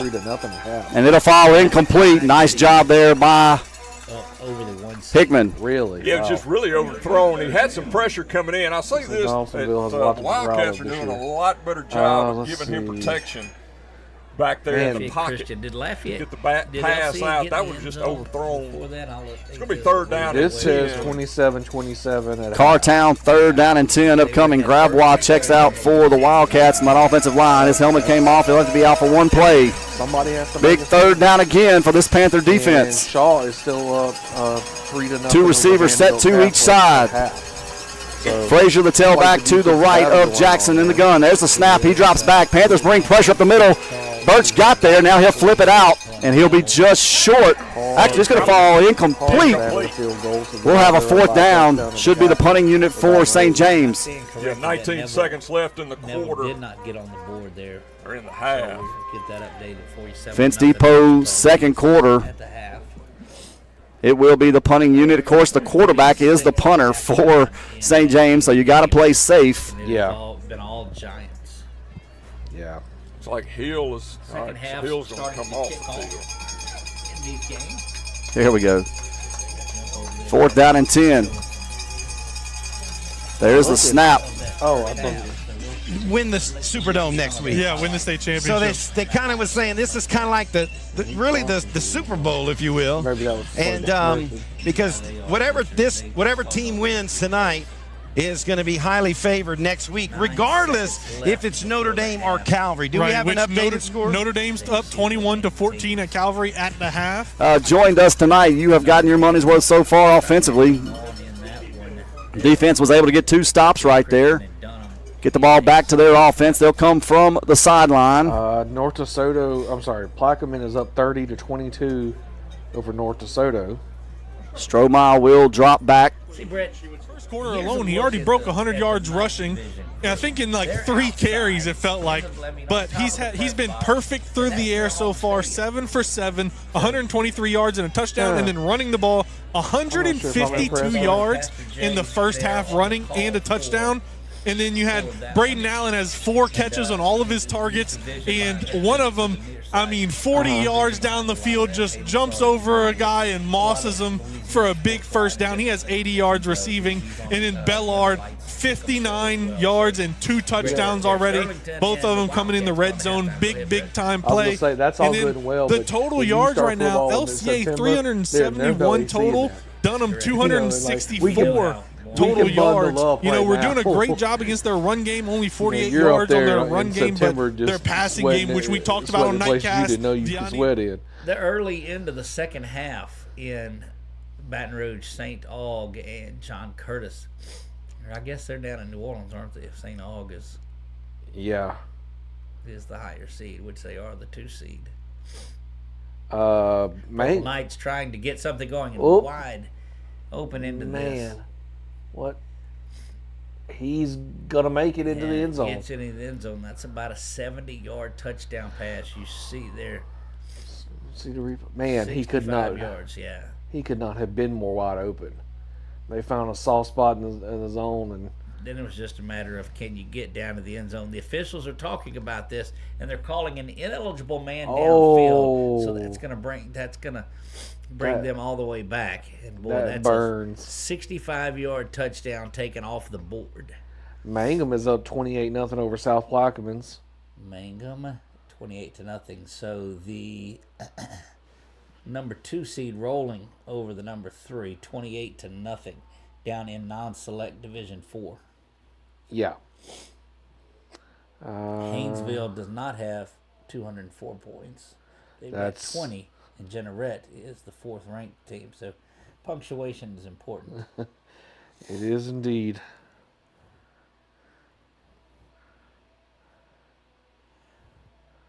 Ascension Catholic all over the number 1 seed, Westminster, in select Division 4. Sterlington just a 4-point lead over St. James.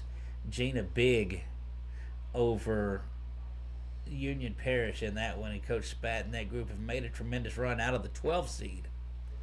But Gina, tough to handle. Yeah, Gina's the number 1 seed, aren't they? They are. Yeah. There's my drink.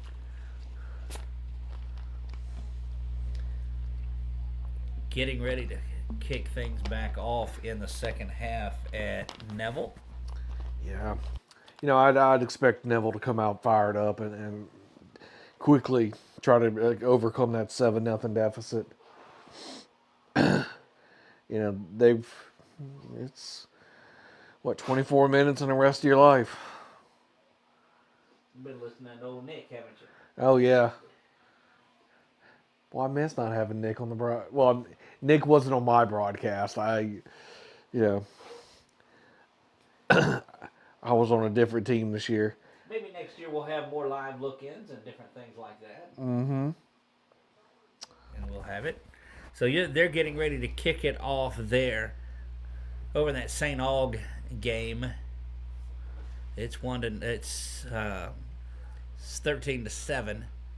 I'm going to try to pull Ruston back up and get that going for you. Yeah. I don't know why it seems like forever since Ruston went in the half. Computer just doesn't like all these games that we're doing. They don't like it at all. Yeah. I can imagine your Wi-Fi's on is so strong, and then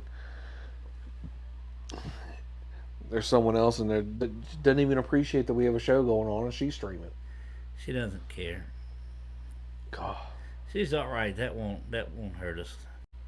It's just my computer doesn't like. So they say, wait a minute, how much stuff do you want me to do? Yeah, I think right now you could fry an egg on that thing. Uh-huh.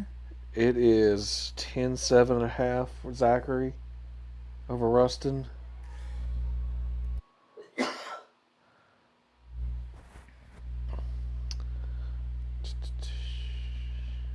Yep, Zachary 10, Ruston 14 is what it has.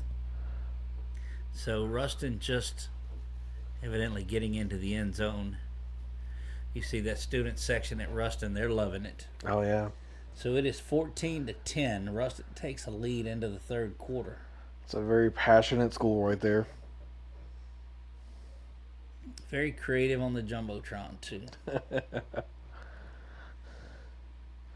Most, I think, with the other scores, unless we have an update from North DeSoto and Plaquemine. Here, I'll look. 30-22 Plaquemine. And that was in second quarter, but 30-22. Yes. They've done some scoring since our last update. That was 14-14. Both teams going for 2 and getting it.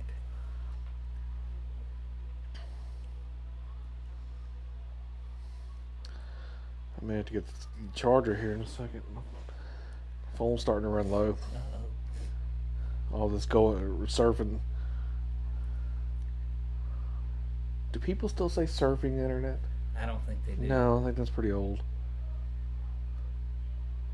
Loose ball up there at Rustin and Zachary. Rustin trying the onside kick, bounced around, and boy, Zachary just slides on and able to get it. I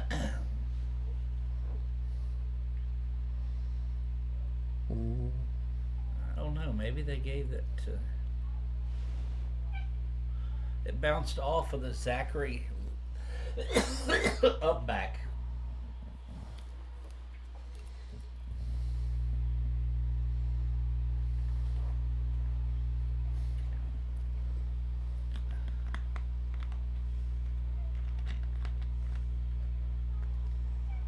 One thing I'll say, at least the tear down of the equipment and the ride home is going to be pretty good. Let's get you back over. There's a big run down there at St. Aug. You'll see the replay. Looks like an interception. It was picked off by a Catholic. And I can say from personal experience, they're good at that.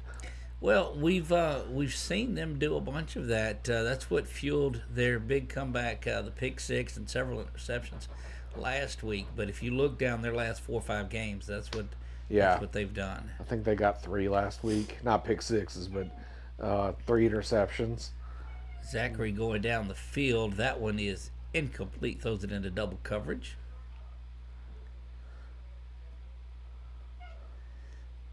I think the shocker of the night. This was a game that was 39-38 in their regular season game. Really? And it's now 7-0 here in the third quarter. Ooh. Just overshot the intended receiver.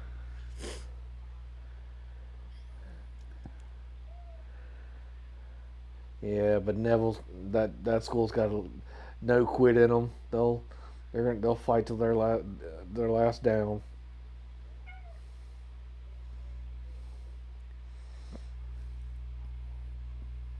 Washita back to pass once again. That one intercepted. Neville's got that down at the 20. It was 3rd and 8, so you don't mind that. That's, you'll it's hear effectively that. A punt. It's as good as a punt. That's right. But that was a good. That was a really great catch over the shoulder, though. I mean, give the guys his props. So it'll be 1st down and 10 inside the 20-yard line for Neville as they keep it to a touchdown deficit. Update from Carr. Do you have? 1 second. They were up last 14-10, I think, in that one. Yeah, it was 17-10 last time I checked. And let me see if that's still accurate. This says that it is half 17-10. 17-10 in the Carr. Yes. At the half. Let me see if one of these other sites says the same thing. Haynesville at 28-6 over Jeanerette.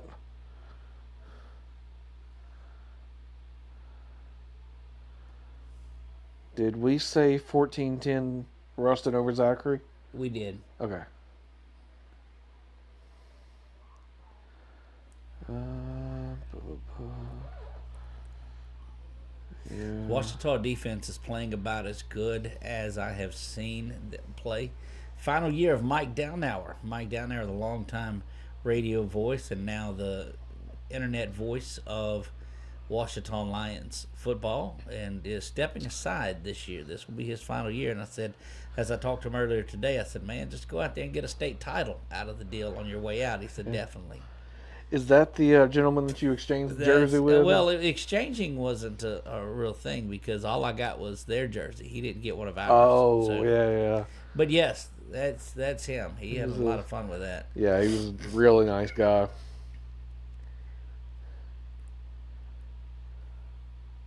So Ouachita wins one game in district play, and that was the Pineville game. And then they're rolling off victories here in the playoffs. They beat Destrehan earlier. Yeah, they one, and we're ahead in a lot of games. You know, they were tied with Ash at 21 apiece with 2 minutes to go. Hey, Kat. You know, Indy just likes me. She does. So what? They were like what, 1-4 in district? Uh-huh. They're faking. Neville fakes the punt on 4th and 1, and looks like they're going to have it. Well, that's wanting to win the game. There's no doubt about it. Had to get to the 32-yard line. We'll see if he does. Yeah, he just gets it by a couple of yards, and that's a big-time call by Coach Collins and that Neville offense. Because if you don't get that, you got a really short field for the other. I mean, they were what, back at the 20, 25 or so? Yep, set to punt out of nearly their own end zone are the Bearcats of Ruston. No fake on this one. Kicks it low and is going to roll the board. Takes a tremendous Bearcat bounce. They're kicking off in the John Curtis game, and that lets you know that John Curtis in the lead for the first time tonight. They pick up a touchdown and they lead that one 14-13. How about that? Over St. Aug. Never counting out them Patriots. Team that has been to the Dome and won it more times than anybody else have. A storied tradition. St. Aug doesn't care about that the slightest. No. What last week I heard something to the extent that the the coach had something like 400 and something wins.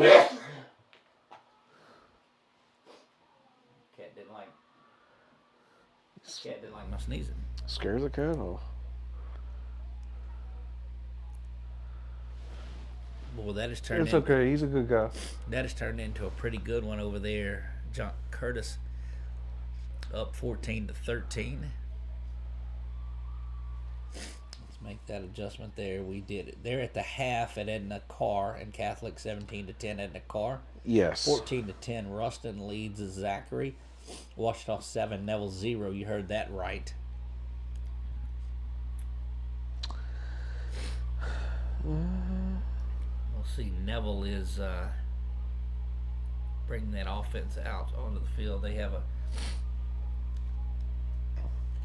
this is a replay that you're watching. Ooh. Is that an interception? No. I saw the ball pop up in the air. He did, but it popped up incomplete. Oh, okay. This time. And that's what's so much more difficult, too. You faked the punt a series or 3 plays before that, and now you end up punting it away again. Yeah, you can only really do that once. You know, the rest of the game, they're on top of that. Especially 4th and 1. Now, I saw John Curtis run a really good fake last week, and I think they got 30 yards out of it. Look, that's how you want to do it if you're going to run one of those. And again, so Tulane is up 14-7. Hey. We saw that. Folks are starting to chime in on our on our chat board, and we appreciate that. Chet Buxton is watching along with us. Yeah, you're right. 54 points in the first half. That is a bunch of them. But when you've got 2 exciting offenses like LCA and Dunham, then you're going to see that. That's one that I would love to be in the stands. Get back over there to that. He didn't quite come across the line, though. You got Allen at the top of your screen. From the 40. Ball goes to Bellard. Bellard runs through a tackle, gets 3 on the play, brings up 2nd and 7. Well, I think Broussard missed his block on that one as he comes up the hole. You have to catch up to what you do. Yeah. Ran right past him. Look, we appreciate those folks that are hanging out with That's us. a tough block to make back, to peel back and make that block, though. You are right about that. 2nd and 7 for the Knights. Trips receivers at the top of your screen. You got Draylon August at the bottom. Lede going into motion. Tomorrow. There's the gift to Bellard. Teams remaining. They're in the quarterfinals of that. Would school from Marion get disqualified in the playoffs for using an ineligible player? Wow. And it wasn't. I mean, it was a pretty severe ruling for what it was, but the rule was the rule. And so, instead of awarding it, because it happened just a couple of days before, they don't award the other team the victory. So one team gets a bye into the semifinals, and that is Kaiser out of Florida is the team. So there, Grandview is, I think they've won 25 in a row. Mercy. There are 3 teams in the NAIA quarterfinals that their last loss was to Grandview out of Idaho. They were playing to 6 to 8 inches of snow a week ago. Great patience, vision by Bellard. Today with a guy 1st and 10 for the Knights at the 47 of Dunham. He's from Syracuse. I'm good. 4 receivers for Walker. 3 at the top of your screen. Combined. He gives it to Bellard. Bellard's got room to run. And he gets it inside the 40. They're going to mark him at the 40, so he'll be 3 yards shy of the first. That brings up 2nd and 7. Yeah, they are really run blitzing with number 7, Heyman. He's coming every time. About 50 awards. And when you do that, you run away from him, and now you got one-on-one with Bellard on a safety. So 2nd and 3 after the 7-yard gain by Bellard. 2 receivers on each side for Walker. But August going into motion. and of course, he spent some time at The gift to Bellard again. Bellard continues running past the first down inside the 30. Ball marked at the 28-yard line. Another nice run. 12 yards on the run by Bellard. Good blocking right there by Aguilar. Just seals that defensive lineman to the outside, and Bellard just tucks it up inside. Trips receivers at the top of your screen. August at the bottom. Thrown to August. August makes his man miss to the inside and gets it inside the 20 as he is near the first down marker. They're going to move the chains. 1st and 10 after the 10-yard gain. Yeah, and you can see like they're playing off the receiver. So if you're going to give them that much space, I'm going to put the ball out in number 2, number 4's hand. Make you make a tackle. Same formation for the Knights. August at the bottom of your screen. Quick pass. That's Lede. Lede working inside the 10. And he picks up another LCA first down. Yeah, and if you're going to keep coming on that run blitz, I'm going to throw wherever that blitz is coming from. I'm going to throw it to your side. You're the hot route. And that's what they're doing. You're going to see blitzes on the top, so he knows he's got nobody on number 11. Good block by Babineau. Says you know where to find the car game. So 1st and goal at the 7 for the Knights. Is what it is. And it's hard to find it otherwise. You do have 2 receivers at the bottom of your screen. You're not able to see August in the frame. He's on the left of Lede. You can download the LHSA. Ball given to Bellard in the middle. Gets it close to the goal line. Stop just short. Mark him down at the 2. Yeah, nice run right there by Bellard. Just gets right up on the Caleb Campbell just washes his side down. Aguilar does a great job pulling, gets a block. Towards the end zone again is 2nd and goal as LCA has taken off nearly half of the quarter on this drive. You can find exactly what they want to do. Put this defense under a lot of pressure. We just tried to put them all in one spot for you and hang out with you. Giving the Bellard into the end zone. Touchdown, Knights. Fantastic job by the right side, Torrey Landry and Gavin Aguilar. Look at him just wash everything out. Even Braden Allen, does a good job on the kick-out block. And great move by Bellard. He just does that little jump cut, and he's up on the right side in for the score. 3rd touchdown of the night for Bellard. Now we just need Jude to speed this up and get this through the uprights. LCA missed the last extra point. It's been pretty cool just hanging out. There's the kick. It's up, and it is good. So with that, the Knights go up by 7, 34-27. Up to Washita Parish. Yeah, guys, at the end of the day, I think, we get into this because we're fans first. Yep. You know, I got into this about 5 years ago because Doug and I were sitting there talking about Alexandria, with whom I'm an alumni, and like, hey, let me come out, and ask me to run a camera, and And the rest is history. Yeah, the rest is history. This 14-10, Zachary trailing, but they are down. Let's jump over there real quick. Let's go across the parish to that one. That is Zachary trying to get into the lead. Can't see a lot of it on that angle.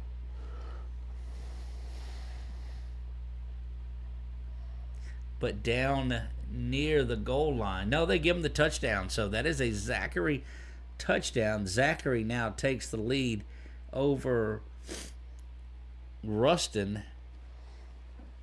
There's a penalty that is on there. They're going to take it on the kickoff. So Zachary with an opportunity to increase their lead 17-14. Well, let's go catch the replay over there real quick. Over in Neville and Washita, if they show it again, that's a big, long touchdown pass that puts Washita up 2 scores. You'll watch the replay here. 27-yard touchdown pass. And that was just right on the money. Beautiful, beautiful pass. PAT is coming back where we were. 17-14 now the lead is. And Washita is looking to extend their lead to 2 scores. We'll watch the PAT is up, and it is good as well. 14-0. So far, that's got to be my shocker of the night. And that's no disrespect to Washita. It's just, look, Neville's a great team. Let's jump over there real quick tonight. That touchdown brought to us by the losses of Street and Street. 24. They've just now Panthers get set swinging gate, extra point brought to us by FBC Sterlington. William Lyon on to kick. There's the snap, the hold, the kick is up, and it's good. 11-13 remaining in the third quarter. Panthers 35, Wildcats 24. We'll be back in 30 seconds for more Panther football. We're rolling. 4 receivers for Haven. Puts one of them in motion. Haven looking, scrambling, throws it. Far sideline, incomplete as he threw it away. Yeah, much better coverage on it so far in this half than the first half. Guys aren't getting as open. Even though he has plenty of time, Marzell finally gets the pressure on him. And he has to just throw it out of bounds. 3rd and 15 for the Tigers. This place is electric. Big defensive play right here. LCA, if they can get a stop. St. Aug now back in the lead. 19-14 over St. Curtis. They took that lead a little bit over. Haven looks like St. Aug will go for throws it. Looking for number 11, who makes a sensational catch. That's Chris Thomas on the catch for Dunham. Yeah, he kind of threw that to the back shoulder, and, the coverage is there. He just made a great catch by changing his body position. I mean, he was looking inside and has to turn back around. 19-14. Just fantastic play. We talk about these Dunham receivers, and you can see it. There you see that is St. Aug back in the lead. Washita just not having their way with, but really doing big work. 17-14, Zachary on top of Ruston. There you see it on all of our Wallace-I Associates scoreboards.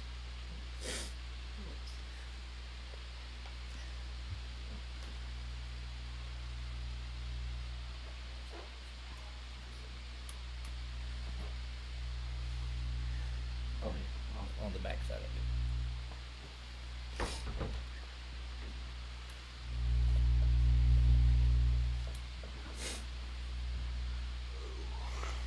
Again, glad that you have hung out with us here tonight. You've stopped in and come and went. We appreciate any time that you spend with us. Tell your friends that they're able to come and check out anything Neville trying to get back into this one. They're down by 2 scores. And the way this game has played, they're late in the third quarter. There's a minute 44 remaining is all. Let's jump over that Rustin replay, and it's an incomplete pass. Zachary bringing the defense.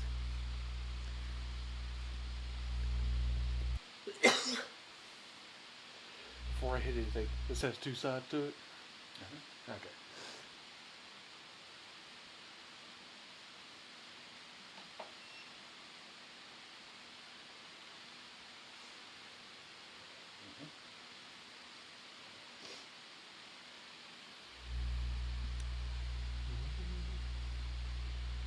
Rustin will kick it away. So Zachary able to hang in there. Well, Neville with a pretty big run. They're down to the 30-yard line and still just a couple of scores out. That's a quick hitting play, and Ouachita unable to tackle. Picked up an extra 20 yards or so on that one.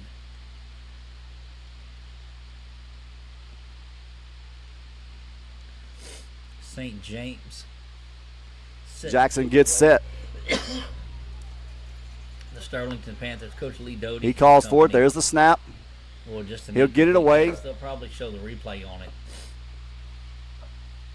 Got an interception. And he's in Wildcat territory. Makes a cut. Makes another man miss. There's another cut. And he's going to get all the way down. They're going to mark him at the 1-yard line. Unbelievable. Just short of the goal line. What a return by Devin Downs. Excellent return. He let that ball come in. He had 2 Wildcats coming. He sprint both of them, took it up the sideline. Ben, they put a perfect wall up on this near side. I saw Connor Justice spread himself out. No crackback block. Great job of Downs staying inbounds, keeping his eyes open. I really thought he rolled into the end zone over the defender. So did that official. He just put it down on the extra point line. He sure did. So now he's got to move it inside the 1. First and goal for the Panthers after the big return by Devin Downs. Now trying to add on. They'll do a little razzle-dazzle. The ball's on the ground. They dazzled the wrong razzle right there. You see the ball come out. Rustin just right on the spot. Still nobody covered it up. It looks like Zachary got a break.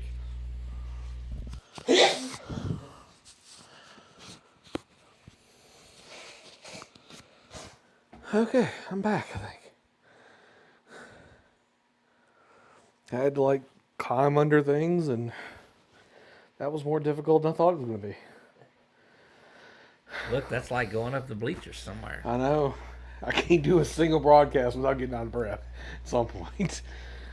Breen gets his adds that touchdown call from the sideline. 1-yard line, and they look to get into the William Line on to attempt the extra point. Panthers come over from the swinging gate. And this extra point brought to us by First Baptist Church of Sterlington. There's the snap, the hold, the kick is up. Well, what a matchup that is. And it's good. 9:37 remaining third quarter. Panthers 42, Wildcats 24. Let's take 30 seconds and be right back with more Panther football. Their game as well. Gina looking to punch their ticket to the Dome. Sterlington looking to go back to the Dome. And that would be a pretty good matchup on, I believe, Thursday.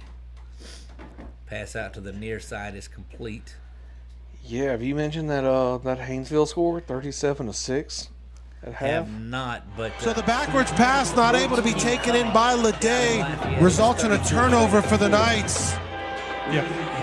Ball sailed about 1 yard backwards. A whole bunch to not much. 37-6 at half. 37. Yeah, it just wasn't a good throw by Walker. You know, we talked about at the beginning of the game. Keys to victory is turnovers.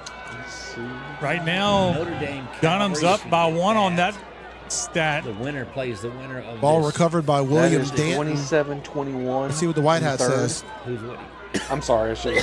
Calvary is up 27-21. So Calvary. It's a penalty on Dunham, but we can't hear what he's saying. And they now take the lead. There's still going to be first down in favor of Dunham, but it's going to bring the ball back 5 yards following whatever the penalty was. Yeah, he put his hand behind his back, so we're not sure what that penalty was in this situation. That's a huge turnover right there. Defense is going to have to come up big for the Knights. So 5 receivers, empty backfield for Haven. 1st and 10, just inside the 30. Haven, LCA brings the blitz. Gets it away. Interception. Interception. Caleb Simon.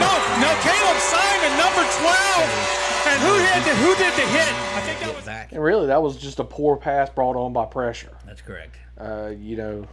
He kind of lofted that up and was praying for a miracle. We'll talk about that. Let's get over there real quick and we'll see the pressure coming on him. There's the hit.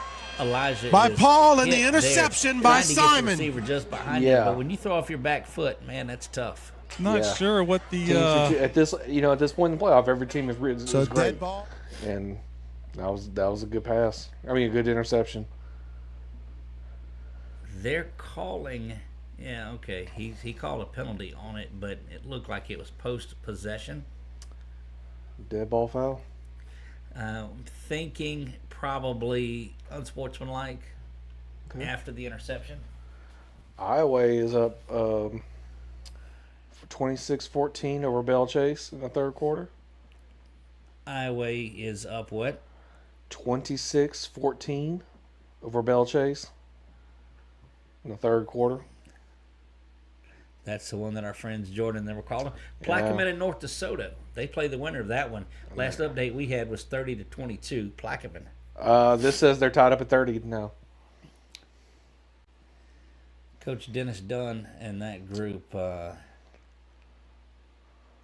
trying to get things going. Yeah.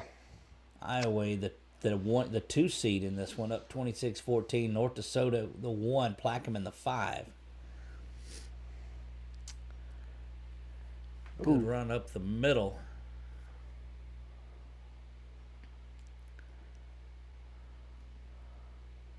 Yes. Sterlington adds at this rate, another touchdown. So we should be good. Panthers come out in the second half on fire, jump out to a 25-point lead right now. You talk about chunk plays. We got the chunk play on the first run, then you got the chunk play from Devin Downs. In the third. And that's a chunk play from Breen, but I tell you, man, that's just Johnny on the spot by Trey Birch on that recovery, man. I ask you, what you going to do tonight? There you go. We got us a turnover, turned into a score. It was a little sketchy when you watch the man let the ball bounce. He had time to get under it, but he decides to let it bounce. And just on that turf, you don't know what's fixing to happen. Yeah, and it took an odd bounce and bounced off his hands when he tried to reel it in. 7 seed, I believe, this year in the playoffs.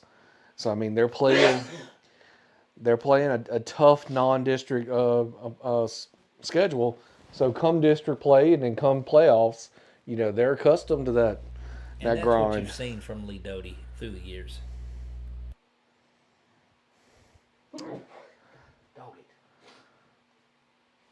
I think Doug's going to take some Sudafed and be out pretty quick after all this. It won't be long. Got a lot of work to do. Big day tomorrow as we'll be on campus at LCU for their Sooner Athletic Conference Championship ceremony, and then a play later on that night that we'll be working on. Yeah. First one of those, a little shout out to the Alexandria Trojans, and they are doing their theater department. Yes. 10 ways to ruin the holidays. Ruin the holidays. My son is he's in that. One touchdown scored apiece in the third quarter compared to the high scoring of the first half. Yeah, there's the gift to Bellard. He's up the gut, out past the 40, and down to the 45-yard line, 46. First down, LCA. I think Billard's upset he didn't take this further, but he doesn't have. He's a great kid. That kind of speed where he's just like Walker, where he's just going to take it to the house. He has good speed. Guys, but the vision he has is fantastic. Danton on the tackle once again. 18-yard run by the Knights. I think LCA is just going to go to the second quarter here. No need to run. Over to Rustin and Zachary, and that one is incomplete. They are running out of time, or the Bearcats. They trail this one 17-14. They have reached the fourth quarter. And Dunham tied at 34 apiece. Your KVN TV Game of the Week driven by Mendoza Ford. Fourth quarter coming up. we'll get you to one that's coming down to the wire. Ruston faces 4th and 8 from the Zachary 41-yard line, so certainly going to go for it from there. Looks like Sterlington and Gina will do battle for the Division III non-select state title. Still not sure where that game is at, but it was 30-6 last update we saw. And that game, which one are you looking for? That was the Gina Union Parish game. Here, let me see if I can find it. Yeah, same. Yeah, it says halftime, but I'm sure they're well past halftime. What are we doing in the commercial? Yeah, time of possession so far is 17 minutes for LCA and 8 minutes for Dunham. For the Knights, you hope that comes into a factor in the fourth quarter. Babineau in motion. Quarterback keeps it. Walker makes his move inside and gets about 9 on the run. Brings up 2nd and short. Yeah, and this is kind of a game that an offensive line starts to just kind of love, because as an offensive line, you just love running the football because you're on the attack. You're not waiting to defend to something. Those blocks right there, Deondi, were just a thing of beauty. I mean, just catching defenders as they're coming in. Let's go back up and get a look at that John Curtis. 2nd and 1 for LCA. Inside Dunham territory after that last run. Trips receivers at the bottom of your screen. You got August at the top. Given to Bellard up the middle. He's got the first down. Yeah. Yeah, good pull by Broussard. You know, and that's something we missed most of the season because Lane was our main. He was one of our pullers. He's a very, he's kind of a quick guard, so he's able to get out. And when we had to move him to tackle, he didn't get to pull as much. So it's been real nice where you can get him back into that pull game again. 1st and 10. Ball at the 43. Man goes in motion. That's Babineau. Ball given to, nope, he's going to keep it. Does Walker, and that time the real quick.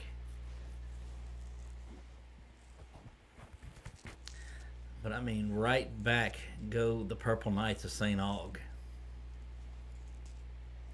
Trying to answer that John Curtis score.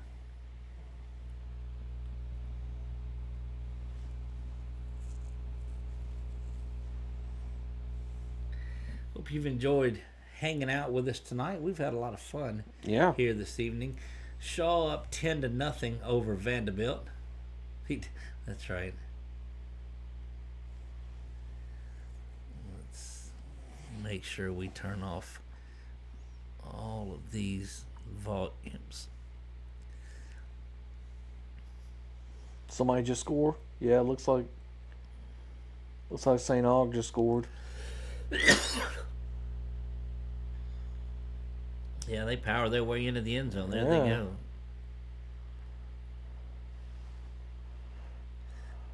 Yep, appreciate the heads up on that Sterlington call. That's what happens when we go back into it on these and LCA. So we'll get that fixed. Oh, there's a big... It's going to open things up now. That is a touchdown for the Knights.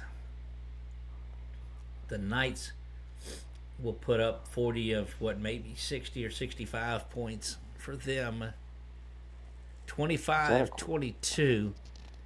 St. Aug going for 2 here.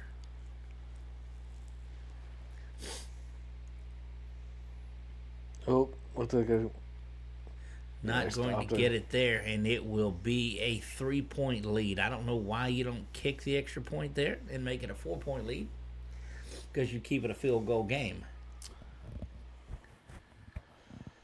Looks like Neville finally... Sorry, I shouldn't have said it that way. Neville scored, make it 14-7. I guess I'm already... The cat was out of the bag at that point. All right, so we said St. Aug now is 25. Dazzled the wrong razzle. That's right. 14-7, you say? Yes.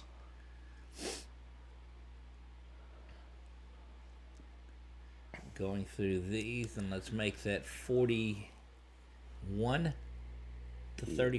Yes. 7-point lead. Shaw just put up another field goal, I guess. No, they had the touchdown, and then... so it's 13-0. Oh, where's that note? Did you say 13-0? Yes, 13-0 over Vanderbilt Catholic. Okay.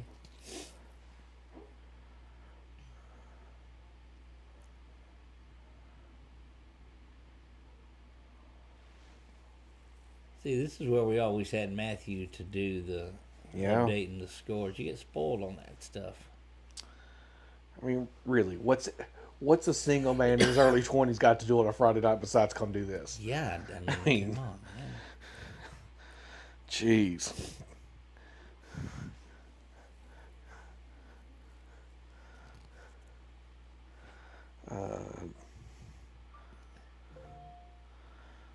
Just 28-14 Iowa over Bell Chase. All right, you said the Shaw game was 13-0? Yes. All right. Bell Chase and Iowa is what? 28-14 Iowa. And North DeSoto is up 37-30 over Plaquemine. So they've battled back and now have taken the lead in that one.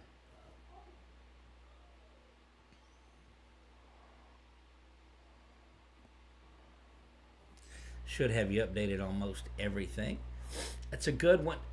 There was St. Aug. Yeah. And John Curtis. This is every bit of the game you expected it to be. I don't think anybody would have expected either one of these teams to blow the other one out. They are off and running over there, LCA and Dunham making their way down the field. Is there any updates on that car? Ruston has taken the lead in that one. It's 21-17 now with 5 minutes to go. Let's jump down there to that one. The Bearcats trying to make it an all 2-5A championship. Hey, trying to represent well. And whoever gets there out of Neville and Washita is going to be just well deserved in that one.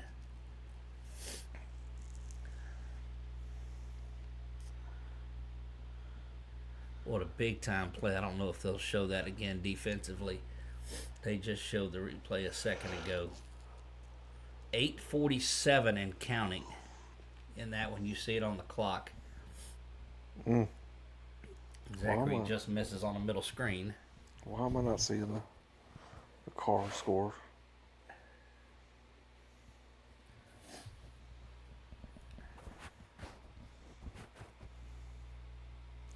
This probably isn't updated. Washita defense has in the playoffs all year have been really good, but you saw 77 points in this game in the regular season, and now there are 21 in it.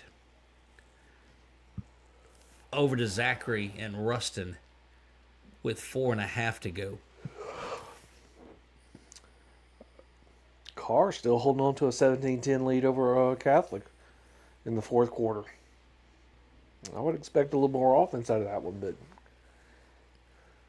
Washita's going to get the ball back with 8 minutes to go. If they can chew some up and get a score here, that'd be huge for them. Yeah. Now, not having watched Neville a ton this year, do they have that quick strike ability? Absolutely, they do. Okay. But these teams up there, they just see each other so much. Yeah.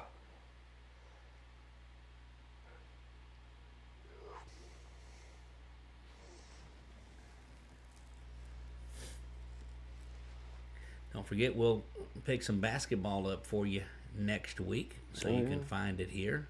The Alexandria tournament, correct? Yes, they've got 2 tournaments coming up pretty quick.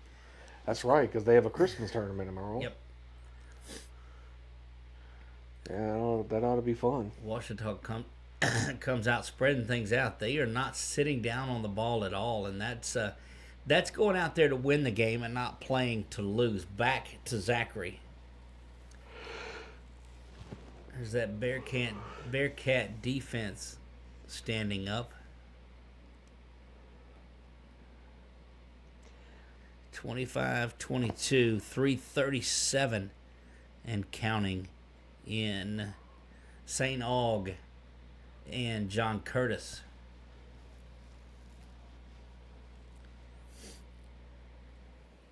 You know, you see all of the scores down there in our scrolling scoreboard.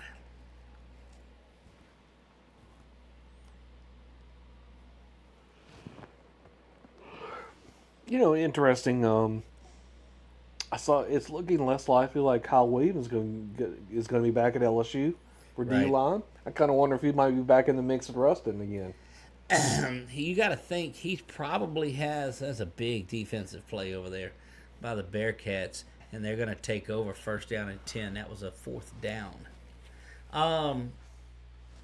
He's one of those that if he wants to be a head coach, he certainly could. Anywhere that he wanted to go in high school, without a doubt. Yeah, and look, just listening to a commentator this morning, it's looking they were making a big push to bring in a defensive line coach, and it seems like he might be a one and done D line this year. So, look, he's made his money and wants to watch his kids grow up. That's right. All right, so let's get out to John Curtis and St. Aug. 3:33 to go in this one. I think there's going to be a timeout there, so we'll get a chance. Let's go back over to Ouachita and Neville and take a look at that one. 14-7. Ouachita trying to run it. Oh, boy, they're not trying to sit on it, though, are they? Oh, did he get that? That one is complete. Wow. What I think Ouachita caught themselves during the end of the season and during district play was trying not to lose the game. They're going out, and all in the playoffs. Go back to that Destrehan game. They have tried to win the game. Yeah, look, when he received that snap, he knew exactly where he was going. There was no hesitation, and he brought back and made a good 40-yard pass. You remember Ouachita got the ball with 7:50 left. So just a 26-second drive. They're not concerned about the time on it. They're just wanting to go down and keep the foot on the gas. Okay. They're going at it again in the air. 3:34 left to go. Curtis trying to get down. Looks like there's been a ball on the ground in Ouachita. That pass is complete to the near side. Let's see what they've got going on in Ouachita and Neville, where they come out of there with the football. Looks like Neville's got running it. off, yeah. Of course, this is the bad thing about switching. We didn't see what happened, but they'll bring up the replay. They do a good job of it. Does Neville? I mean, it goes without saying, but I'm gonna say it anyway. That's huge. I mean, fumbles down at the 5-yard line, and Neville with the takeaway. John Curtis now pushing the pile. And so you go back a little bit earlier in this game, Brett, and St. Aug went for 2 after they scored. An extra point would have made it 26-22. Yeah. And they went for 2. I don't know why. The difference of it being a 5-point game or a 4-point game. But that would have forced John Curtis to have to score a touchdown to beat them. Now a field goal ties it up. There's something in me that hopefully it's just humility that says these are really smart coaches that know what they're doing. So just me as a layman, as a fan sitting back watching, I'm sure he had his reasons. Yep. If I knew how to do that, maybe I might be coaching St. Aug, but I'm not. That's correct. Chet said he tuned into the University Lab game on to see the number 1 player in the country that signed with LSU. That's correct. Having him and Anderson coming to LSU, that was a big get the last couple of days. Oh. Just the jockeying that's been going on since Kiffin was announced as the coach has been crazy. Yeah, and not to say anything bad about another university, but why did Kiffin choose to come to LSU? Yeah. Because they got more 5 stars this week than they had gotten in 6 years at the other university. That's correct. So, look, that's just the LSU difference. And look, we're also fortunate that this was in-state talent. I mean, Lamar grew up essentially on LSU's campus. But we're glad that, we're stoked to have him, man. Got a chance to see Richard Aronson play last year, and That's just a man among boys. Running the opposite, boy, that was just as beautifully ran as you can run that play. There was such a late pitch on that, but Curtis is going to be knocking on the door now, trying to get in the end zone, running off a whole lot of time. We'll keep it on this one to let you see how that one winds up. It's 41-41 in LCA and Dunham. Of course it is.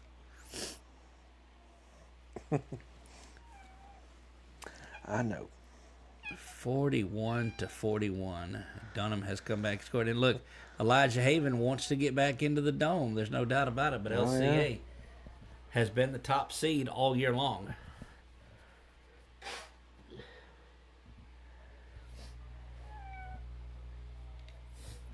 We'll get you back over to LCA momentarily. And Elijah's what? Is he coming? He's a junior. 27 He's or 27. 27? That's why they talk about him and Pop, and then Carson Sellers at Ash and Gassett down at Central. Yeah, are all class of 27. It's gonna be a really stacked class. LCA picks up the first down. They've got 6:52 to go in that one. There's some action going on down in Ruston as Ruston with 1:09 and the football near the end zone. Look like the Bearcats are going to punch their ticket for a 4th straight year to the Superdome. That is an impressive feat. They've only won one, though. That less impressive, but 4 straight years to go. It is. And they're just going to run the clock out over there. Let's get you back to that one. John Curtis, boy, went backwards on the last couple of plays. But again, a reminder, a field goal ties this thing up. They've got a pretty good kicker. We saw that on display. Calvary Baptist and Notre Dame were tied up at 28 in the 4th. Calvary and Notre Dame at 28 apiece? Yes. All right.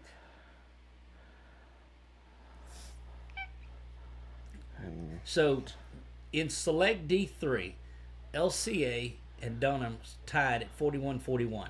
Yes. Notre Dame and Calvary tied at 28-28. Do you think these 4 teams aren't just battling? All gas and no brakes. And to go back and look, and we extrapolate that bracket out, that's the bracket that Menard was in. Yeah. So. And they lost to the Newman. The Newman, yeah, the Greenies. Big time kneel down there for Ruston, and that is going to wrap things up there. Ruston punches their ticket to the Superdome. Their next game will be on Poydras here in a week. Heartbreaking for Zachary. That's the 4th time in a row they've lost to Ruston. You know, you got to beat the best to be the best, but Mangum is final over South Plaquemines 49-14. So let's go up and put that as a final. What was that score? 49-14.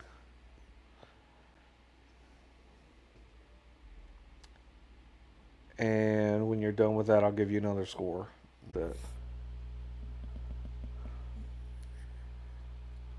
Still want to get back to that St. Aug game, as that one is down to the wire. 47 seconds. A field goal ties it up. Yeah, I'd say just stay here. 3rd down, they may kick it.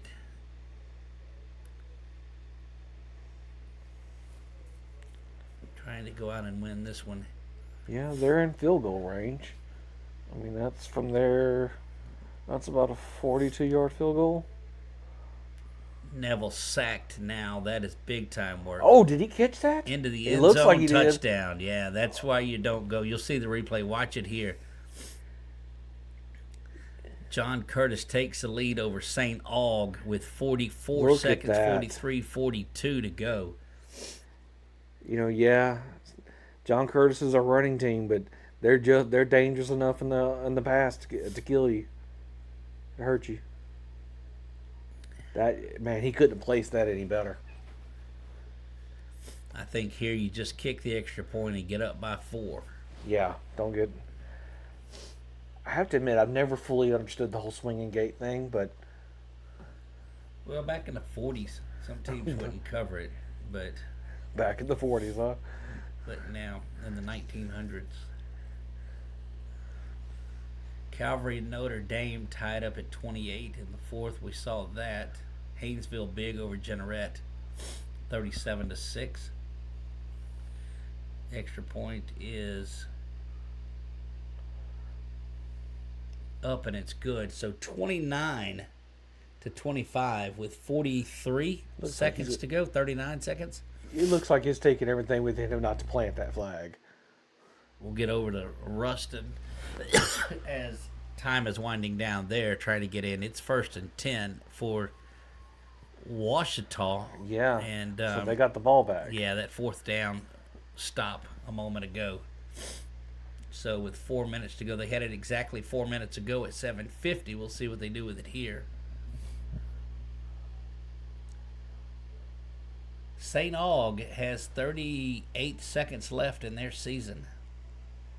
Got to score a touchdown to win it. A field goal does them no good. And everybody, St. Aug is the higher seed, but I don't think a lot of people picked John Curtis to win that game.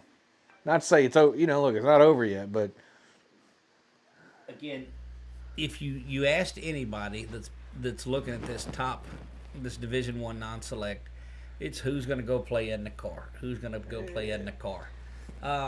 But Catholic High says, wait a minute, we're still here in this one, and we knew that this side of the bracket was a battle.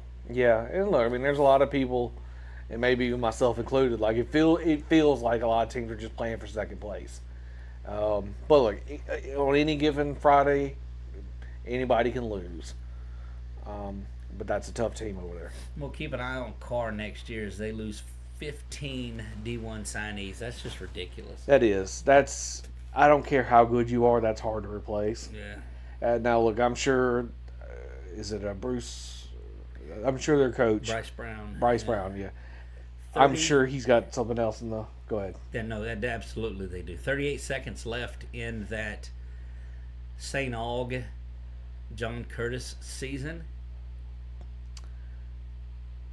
But, speaking of that, it feels like there's an opportunity for some other teams to step up and have a championship window. While hopefully Carr is just reloading or rebuilding. Of championship windows, that one's 48-41. Elijah Haven and Dunham trying to get back in there. St. Aug, they're trying to just they've got to get down the field and got to get down the field quickly. 32 seconds now on that one.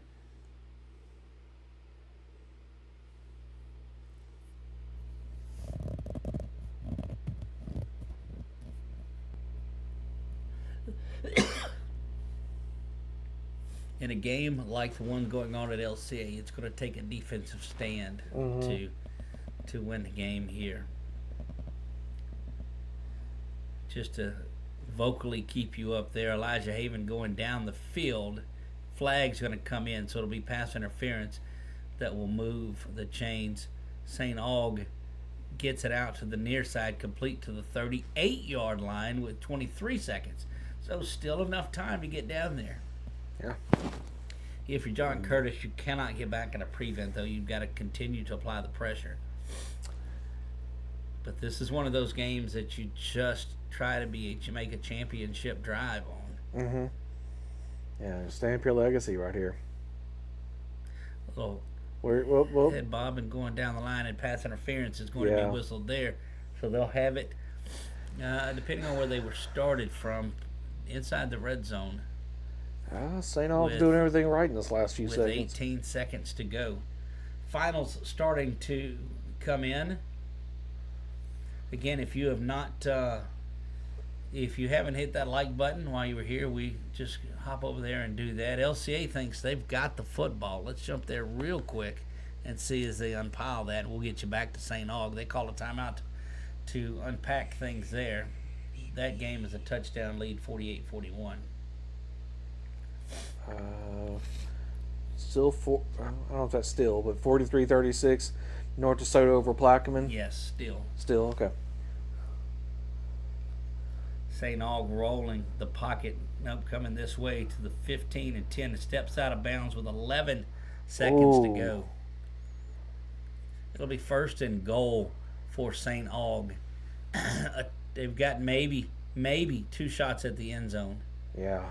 Look for something up in that area in the flats there. There seems to be a lot of room in the top part of your screen. If I had my telestrator, I would show you on there. But they Well, frown John on Madden that. on them.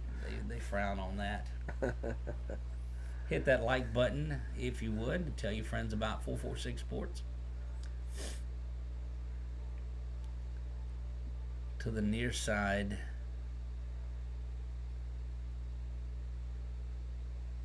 Oh, good right pressure up the middle from Curtis. But That one's dumped off complete. Got to get out of bounds. He does. Oh, they call him out of bounds.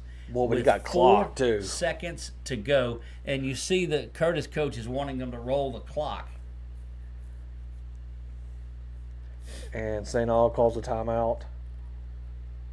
Yeah, he's saying that he was out of bounds. So I bet that coach is hot. take this time to get you. We'll get you back as they come back out on the field. Yeah, that's too big of a play. This is now a minute 52 remaining in this. Elijah Haven and this Dunham team trying to tie things up. It's a good one for you, Brett. Do they go for 2 if they get the touchdown here for the win? Yeah. Haven back to pass now, rolling around. He's going to dump that one into the end zone. He goes up and catch. What a tremendous catch. Now, with a minute 45, maybe you don't this early, but I'd say you have to be conservative, go for the... But nobody has played defense all night. That's correct. You scored 48 points. But you've given up 48 points. That's right. So I try my best to go get it right here. And it looks like they're keeping their offense out on the field. You know, what would Bachman do? Bachman would go for 2. That's right. Let's get you quickly back. I'll keep you updated on that 2-point conversion that's pending. But there are 4 seconds left in the St. Aug season from the 4-yard line. And a timeout was called just before the snap. So let's get you back over to the pending PAT. They pulled them off to do... They've called a timeout, and they'll come back over and talk about it. They wanted to see how the defense lined up. Let's see if we have anything else going on. Neville and Washita, what say you with less than a minute to play? What I'm stuttering. Where are they at on the field? What's the ball on? We'll see. Midfield, Neville up. Neville has the ball there. I mean, 2nd and 12. How many timeouts, I wonder, does Neville have?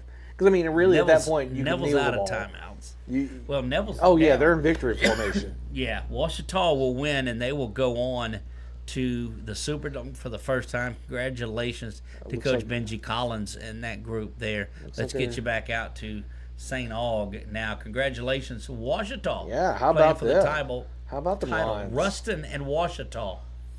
You think that's not going to be a thriller? The district title and the state title, all wrapped up into one game. That's correct.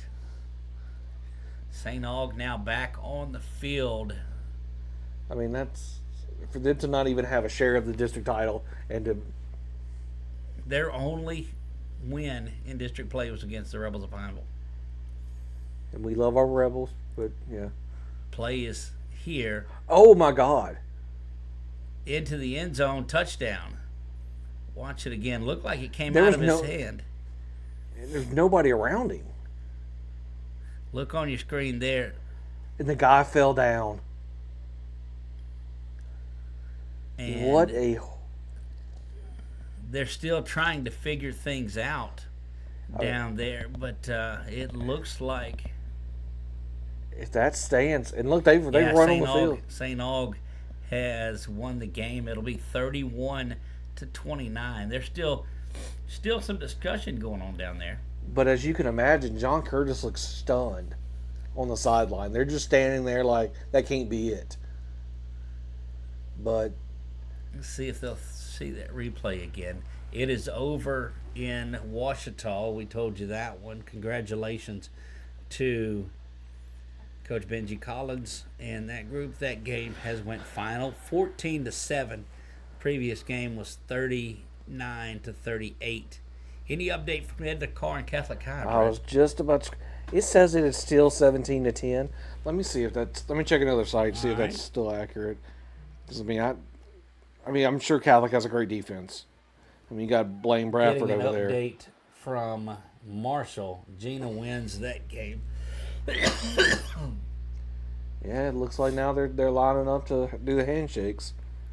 I'm telling you, not wanting to come out on the field is John Curtis. What a devastating way to lose a game. You know that. I guess I didn't see the end of that play. The defensive back slipped. Because I mean, look, you can see the water on the track. That's correct. And so the St. Aug receiver cut right, and the defensive back went to cut with him, and his feet shot out from underneath him, and it was a wide open catch. Let's get you back over to LCA and Dunham. Yeah, that Catholic Edna Carr score, according to two different sites, is still 10-17 Carr in the fourth quarter. I don't know how much of Dunham did go for 2 on that, so they lead this 49-48. I figured that's what they were going to do in there. We hate that we missed that part of it, but it's just been a flurry of them going on. Yeah. Look, this is championship football. I mean, semifinal football, but, you know. And when the Dunham game is over, Dunham LCA game, we'll get out of here. 63-24, Sterlington rolling to face the Giants of Gina in the Dome. Congratulations to Sterlington. Congratulations to Gina. Max Preps is saying that Edna Carr is final at 10-17. Okay, that seems more like it. Yeah. It was final as of 9:22, 1 minute ago. So Edna Carr will return for an opportunity to defend their title. They win it 17-10, and they will play. I can only imagine how those the prognosticators there on election night, when you start seeing all these results come in, because it's been a flurry of them. We predict. But then you see a game like the St. Aug John Curtis one. Goodness gracious. What a heartbreaker. I mean, look, I've got no skin in that game. I'm not, I'm no particular fan of either school, but just as a fan watching the game, that's a heartbreaker. It is. I would be curious to see, did any team march down the field like them all season like St. Aug just did? That's correct. So we'll give you some finals. Gina won their game. Gina will go on to play Sterlington in the Superdome. First trip to New Orleans for the Giants of Gina. Congratulations to Coach Rowark on that. Some other finals, Brett, that you have for us? Let me see. Edna Carr is going on. St. Aug, so that'll be a 1-2 matchup. Ruston is going on. Ouachita. That's an all-district 2-5A championship. In Division 2, Archbishop Shaw was leading that 13-0 the last we saw. St. Charles was taking care of business with ULab. North DeSoto and Plaquemine are in a dogfight. Iowa Bell Chase. Iowa's getting the better of it there. This is the game of the night, though, now that the St. Aug game is over. And Haynesville's up 44-6 on Jeanerette. Yeah, so that's going to send them on forward. Another big one. We talked about all the games that were tied. Notre Dame and Calvary were tied at 28 when we were there. Yeah, here I'm looking for that one. Dunham has the football with 1:29 to go here. So Elijah Haven looking to get back to the Dome here, going for 2. Notre Dame. Oh, wait, that's not the right score. Let's see. North DeSoto is up 51-44 over Plaquemine. North DeSoto, 51-44. Correct. In that one. Let's get that. Boy, that's a game that just... Yeah,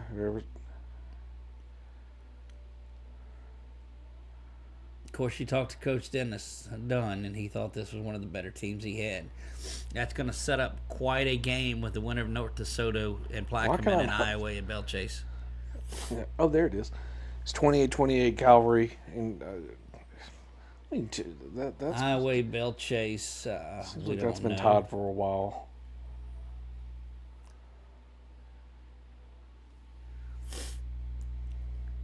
So Sterlington, after being down early, just rolled.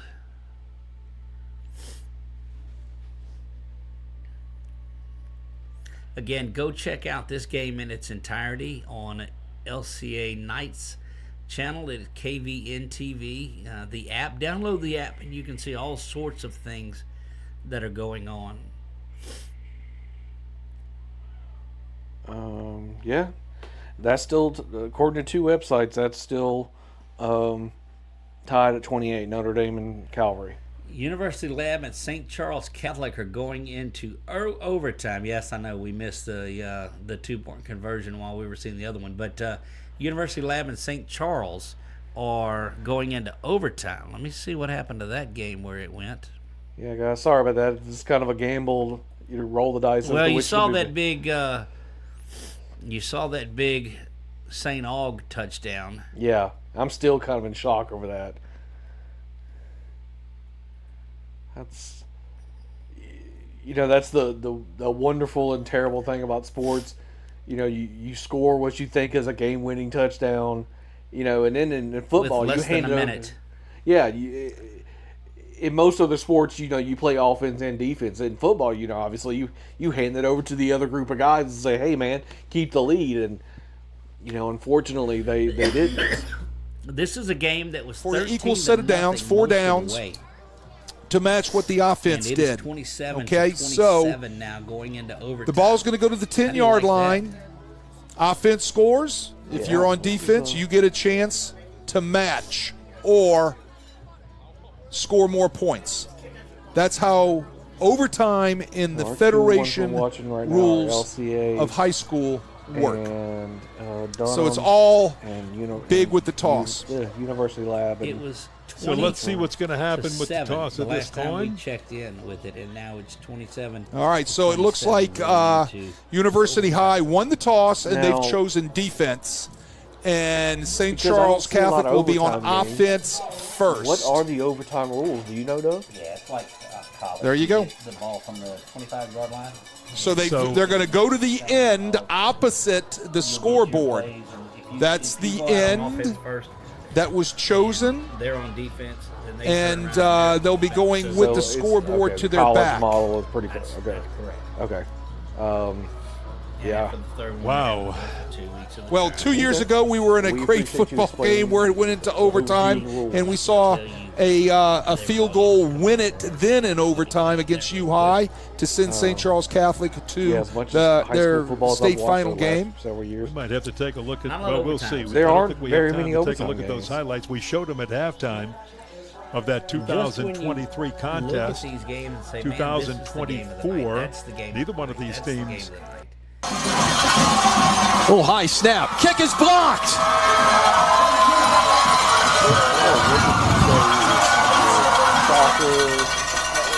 Hold. Kick is good. With the celebration beginning with applause. Late in the fourth quarter on the West Bank, Archbishop Shaw 27, Vanderbilt Catholic nothing. It looks like Archbishop Shaw will punch their ticket to the Dome next Friday night at 7 o'clock in the Division II Select Finals. Okay. St. James had been to the Super So Bowl here we go. St. Charles Catholic with the ball first in overtime, and a hard push all the way through. Touchdown on the first play overtime. Well, we've seen that play before again. Quarterback ISO off the jet sweep. Who does it? Landry LeBlanc. Here it is. Look at the block. Look at the block right there by the backside guard. That was the left guard, if I'm not mistaken. It might have been Parker Miette coming around from his guard position, getting a great block on the linebacker to be able to spring LeBlanc to the end zone. I believe it was. We can check it. I think it was Parker Miette that did that. And here comes your point after. It's so important in overtime. And it is good. All right, so now in overtime, University will get the ball from the 10-yard line with the chance to match the score. They have to score 7, and we'll go into a second overtime. Anything less, St. Charles Catholic wins the football game. Wow. There's 11 guys on the field. And Could lightning strike twice play, but within a 3-year period? for St. Charles Catholic against the very same opponent in overtime to send them to the 45. Superdome as it did in 2023. We just reviewed the highlights once again. They got Christmas lights. So University High, St. Charles Catholic strikes one play. Landry LeBlanc did it. Don't they have Who gets the call now on first down? Right there off the side of the campus. First play of overtime for U High. Remember, McGlynn was shaken up. Battle that's going on. He seems to be okay with the ball. He's looking lots of time, getting lots of protection. He will throw. Got a man inside the 5-yard line. That's caught. So a gain of 6. That was Pettit on the catch. He was looking for Ingram out of the backfield on the wheel route, covered well by the linebacker. Brooks Monica hooking up with him. He checks down to Pettit. And nothing doing on second down. To the 5 and back. I think that was Acevedo again coming off the left edge right there. You can see him. Boom! Nice job taking out the knees of Ingram. Kick him in the behind of the Will they go with Ingram again? That is not at all what you want to happen. Quick back out. McGlynn with the snap, big rush. He's in trouble. He just throws it into the end zone. A diving attempt by Martin. It was short of the end zone. Bovia giving chase. So that's going to bring up fourth down. And now it's fourth down. It's going to come down to this play. The guy that puts the pressure on McGlynn was Tyler Bovia coming off of the left edge up there. Does a nice job chasing him down. All McGlynn can do is throw that thing up and hope for a prayer. This is it. It comes down to this play. Fourth down, 5 yards away. 18 seconds. University High might take a timeout right here and talk about this. It's a big one, I think. That would be a good idea. Let's see. Oh, I'm sorry. I thought I saw play clock down to 3. They're gonna take a timeout. And now they'll take the timeout with the play clock at 1. Timeout. University High. They've got to talk about it because it all comes down to this play. And if you're calling it based on what we've seen tonight, what do you call Wade Kaiser? I'm finding Lawson Dixon, and I'm throwing him the football, right? Dixon has made fantastic catches. If I'm St. Charles Catholic somehow, some way, I'm making sure I'm taking number 3 away from these guys. Make sure you take 3 away. Got to get out of bounds now. 38 yards. If you're St. Charles Catholic, maybe a couple of plays left. You may put 3 men on 3. There you go. I mean, how close do you have to? 3 on 3. See, it would be nice if they had Lawson Dixon is that dangerous, that good. Oh, here. Well, all right, folks. Finale plays. St. Charles. There we go. Dixon is lining up wide to the left, top of your screen. He's got one-on-one coverage out there. He needs help to the inside. I mean, these will snap. He needs help to the inside. Ingram is there to block if needed. Low snap, picked up, looking the other way. They're going the other way. Overthrow. Pettit couldn't catch up to it. Ball game over. St. Charles Catholic does it again to U High in overtime and pulls it out to make another trip to the Louisiana Superdome to play Archbishop Shaw for the state championship next week. St. Charles brought pressure from McGlynn's left side. You'll see at the top of the screen right there. Brooks Monica is applying the pressure. McGlynn did not even look at Dixon. He looks for... He's looking for Pettit. He was looking for Pettit running the corner route. He had one-on-one coverage over there, but the ball was overthrown. He felt the heat of Brooks Monica bearing down on him. St. Charles Catholic again comes up big in overtime and has punched their ticket to meet Archbishop Shaw next Friday night, 7 o'clock, Division II select finals in the Dome. What a football game tonight. Holy moly, what a football game this was. You had said it, Wade Kaiser. My goodness, it just doesn't get any better than this. In 2023, we showed the highlights twice. It took overtime for St. Charles Catholic to beat U High, and tonight, once again, after taking a commanding 20-0 lead in the first half, halftime 20-7, then we see U High come back and own the second half, ties the game up at 27, the first tie in this ball game. And then, sure enough, they go to overtime, and in overtime, 51-44 St. Charles Catholic scores on the very first play. Landry LeBlanc on the run, first down from the 10-yard line, takes it himself into the end zone for the touchdown. U High comes back, makes a valiant effort, 4 downs, can't score. That's ball game in overtime. It's St. Charles Catholic and Coach Wayne Stein going to the Superdome. What do you think? They'll be meeting Archbishop Shaw, who they saw in Week 10. They beat Shaw 24-0 right here at St. Charles, over on the West Bank at Archbishop Shaw High School in Week 10 for the district championship. So they will be seeing them for the second time in 4 weeks. Credit to Archbishop Shaw High School, but credit to this St. Charles Catholic Comet football team. Especially the defense coming up big again for them here tonight in Laplace. And while we watch this, there's fans of 2 college teams that are very happy tonight. One, Lamar Brown, and making LSU fans very happy on what they saw him not only sign with LSU, but play a whale of a game on both sides of the ball tonight for U High and Tulane, leading 27-7, I believe, over North Texas in their championship game. A lot of Tulane fans were here tonight at this ball game wearing their Tulane gear. Nice to see that for both LSU and Tulane here at St. Charles Catholic tonight, showing their support not only for their teams here, but for LSU and Tulane. Oddly enough, this is your Boy, that's I've got 3 of them. I love Cats. As you look at this great football game. A tale of 2 halves, right? St. Charles Comet come out with their pedal to the metal in the first half, and you would thought they were going to run away with this thing. But credit a good U High football team, well coached. Andy Martin makes some adjustment at halftime, gets his kids to believe. They come back punching and swinging in the second half, and they get St. Charles Catholic on their heels. They fight their way right back into this ball game. It goes into overtime, and it comes down to the last play of the game in overtime. Defense stands tall again for St. Charles Catholic. Congratulations to the Comets. Great year by the University Cubs. And by the way, great job by our crew tonight, both Matt and Chip Merritt producing and on camera. Rick Thompson helping me spot with these very difficult to read uniform numbers tonight. Wade Kaiser, always fun to work with you. And I know you're going to be doing some games from the Dome, so we're very excited for you about that.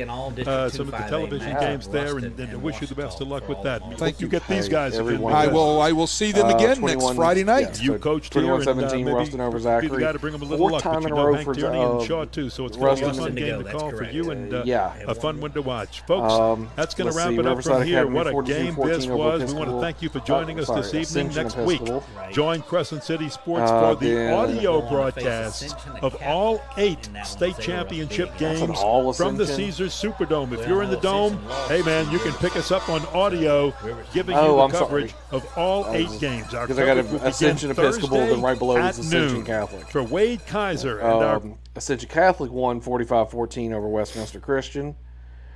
I have 28-28 Calvary and Notre Dame, but that doesn't seem.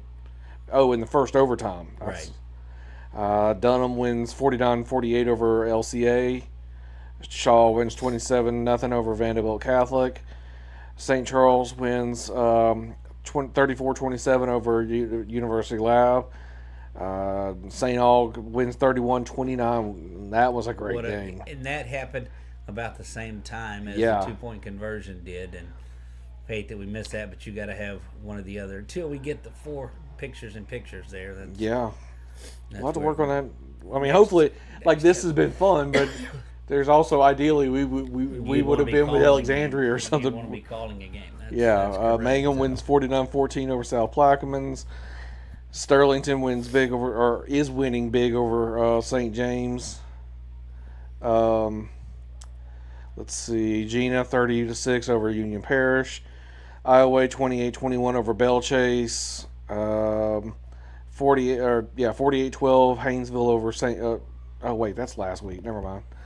Okay, that's all the ones I got. Well, there you go. It was a tremendous night in here watching this. Some great ball games that we talked about. The St. Aug one, of course, the Dunham LCA game, Ouachita Parish 14-7 over Neville, who had just were flirting people along the way. And Ouachita, after losing 4 district games to start, they beat Pineville, and then they've won the rest of the games, and I believe all of them on the road. Yeah, man, you never give up. Right. You know, there's 3 seasons. There's kind of pre-district, there's district, and there's a playoff. That's right. And if you play your cards right, you can make it to the Dome, and regardless of how bad you do in any one of those districts. You can check all of this out, all the updates in the morning on the Red River Roundup right here on 446 Sports. Check out Marshall Leffler and his hosts of guests that he has from around the state. They'll have a lot of insight to all of these games. I guarantee you they'll talk about that LCA Dunham game, that St. Aug game, all of those games. Make sure you tune in at 8 a.m. Brett, it's been a great time tonight. This has been fun. I've enjoyed hanging out with you tonight. We'll hope to not have to do this again. But we'll have basketball next week. We will have a lot of basketball going on too. Don't forget the NAIA playoffs. We'll keep you updated on all of that. And we'll be live from Fort Worth on the 20th, bringing you updates from the national championship game. Who's going to be in there? Stay tuned the next couple of weeks and you'll see. Guys, that's going to wrap it up. For Brett Stallsby, I am Doug Gann. God bless you all and good night.